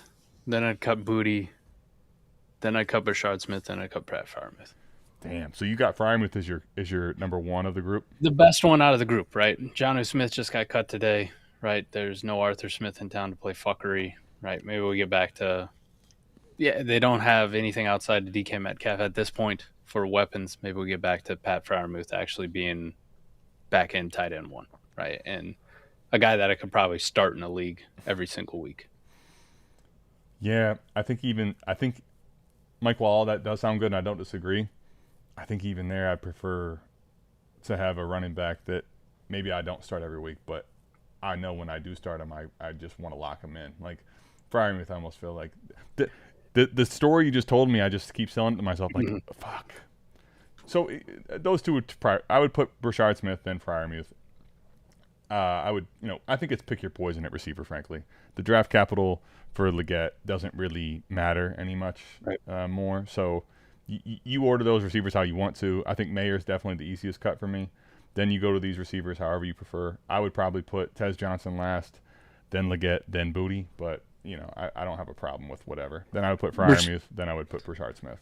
I like your thinking on Brashard Smith. My only hesitation I have is why I don't rank him as the best or whatever or way up there is because he's the one who's most easily nuked by NFL draft or free agency. Of course, absolutely. And I mean, I think that's kind of just the nature of the running back, any running back on the 53. But if he makes it through this year and he's still in that role, like and if he goes to a different team even, so I mean, he's like a decent day two back away from fuck. Now what? Sure.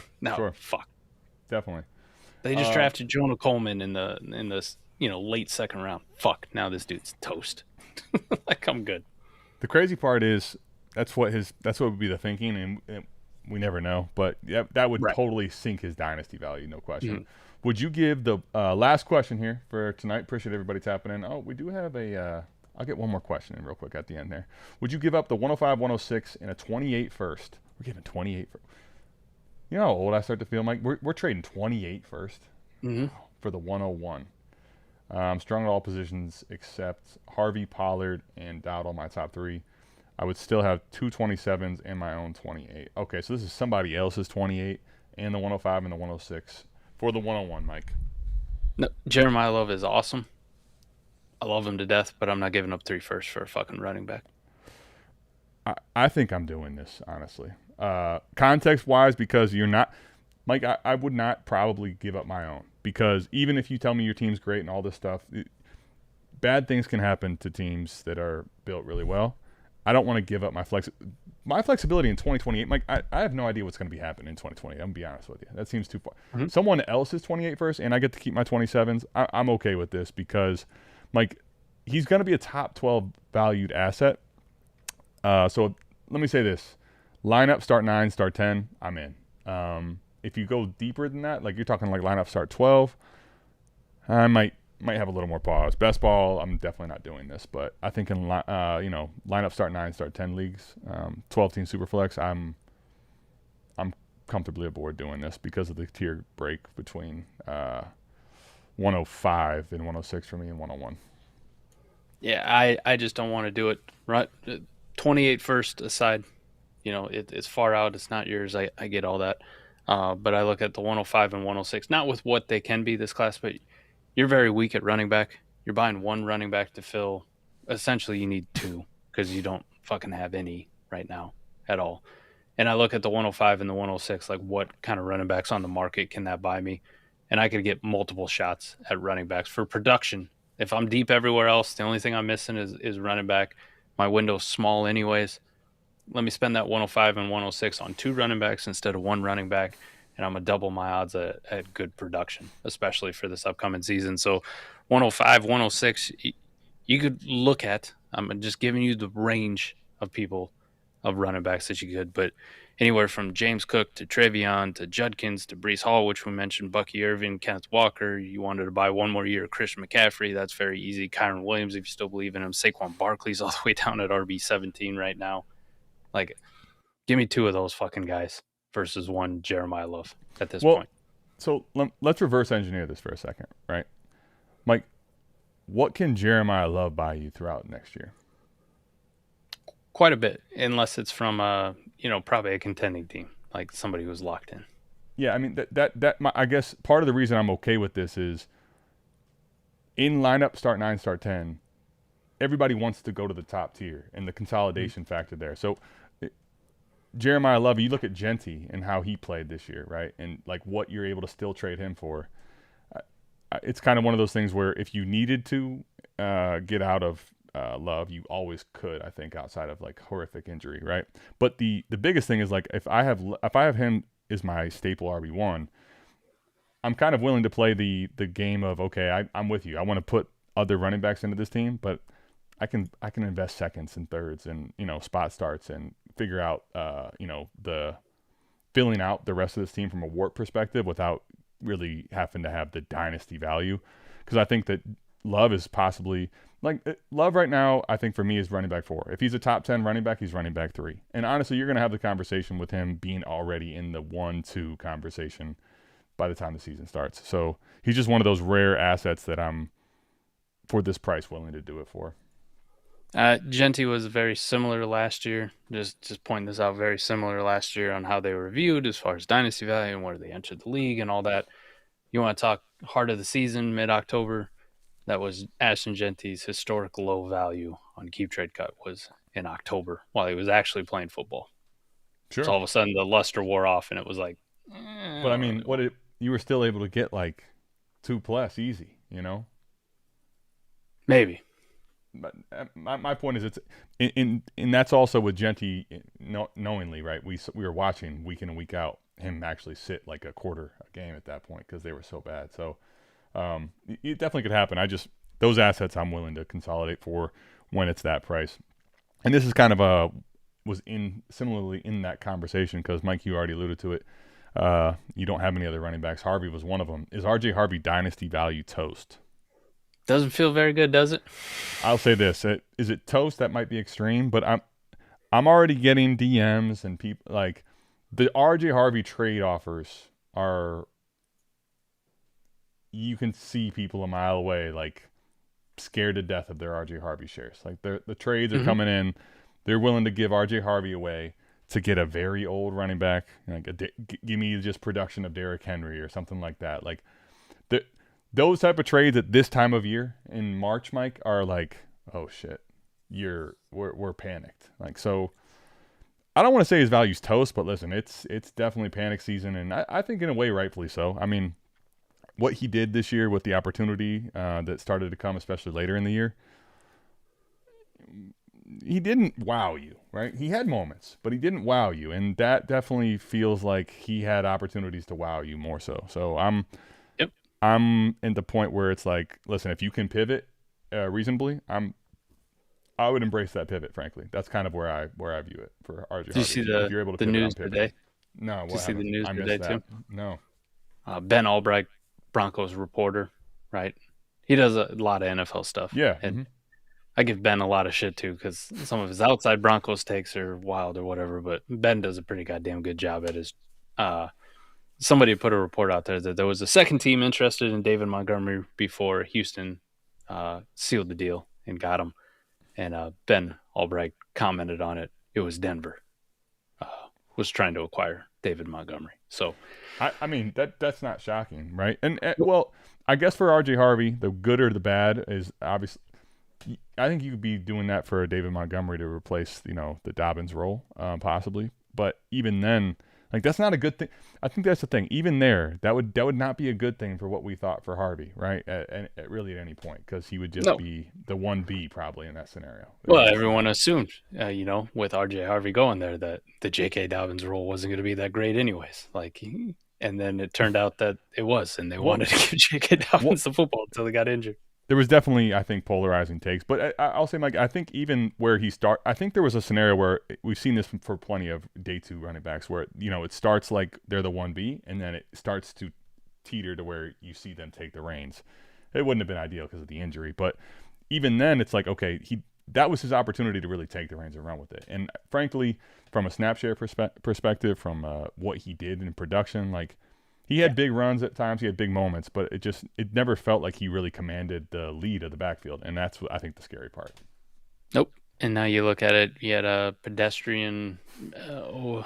It was okay. It was okay at best. It was lukewarm. Okay. You know. Yep. And that I think frankly doesn't feel good, and that's partly why I think his dynasty value is teetering. We're in a 10-team league. We start 9 and have 11 bench spots, so 20 total players. Is that deep enough normally? Unfortunately, that's where we get the Chad Ochocinco. You know, I had all my meat in, and she said to go deeper. She already knew I was as deep as I could get. No, this for us would be a shallow, very shallow format. Yeah, that feels like redraft. That's what that feels like. This feels like a middle ground of like not quite redraft, but not quite dynasty. Like I think the lowest I play in, Mike, is a 25 total total bench spots. So I'll say that's also a 12-team league. So in a 10-team league with even 2 less teams. Yeah. Your waiver wire's got to be flush every single week. I would say, you know, you could play in this, right? But I think you just it's a shallow format. I guess the only scenario that makes this more appealing is if you're in a 10-team league like this, at least it keeps the waiver wire somewhat entertaining. But you know, I personally would prefer it to be deeper, honestly. Adam and I love the deep ones. Love the deep ones. But general rule for a lot of people, and just kind of universal, how many ever starters you have, multiply the bench by 1.5. Very good rule of thumb. The mathematician, Mike, can do it all. So if you got 10 starters, you need 15 on your bench, so 26 roster spots. Yeah, I was gonna say I think in that format even there, Mike, for me, like I play in some shallower ones, but I would prefer that one to be like about 25. So yep. I'm with you. That's really all we got, buddy. Mike will be out next week. We got to get him out of here. I told him at 10:45. It's almost 11. So. We love you. Mike will be out next week. He's going to be in Orlando. He's going to go to Disney World. You know, he's just... No, I'm not. No, I'm not. There's no way I'm going to that hell. You're going to love it. All right. You going to Marvel? No, I'm not going to any of that shit. All okay, right? Fair enough. Going to a Granger conference. Mike's going to have a blast at a Granger Expo. I will be back here next week. We'll figure out who, we'll be guesting. But see you back here, same time, same place next week. Bye, apple pie, everybody. We love you. We're out of this thing. Peace.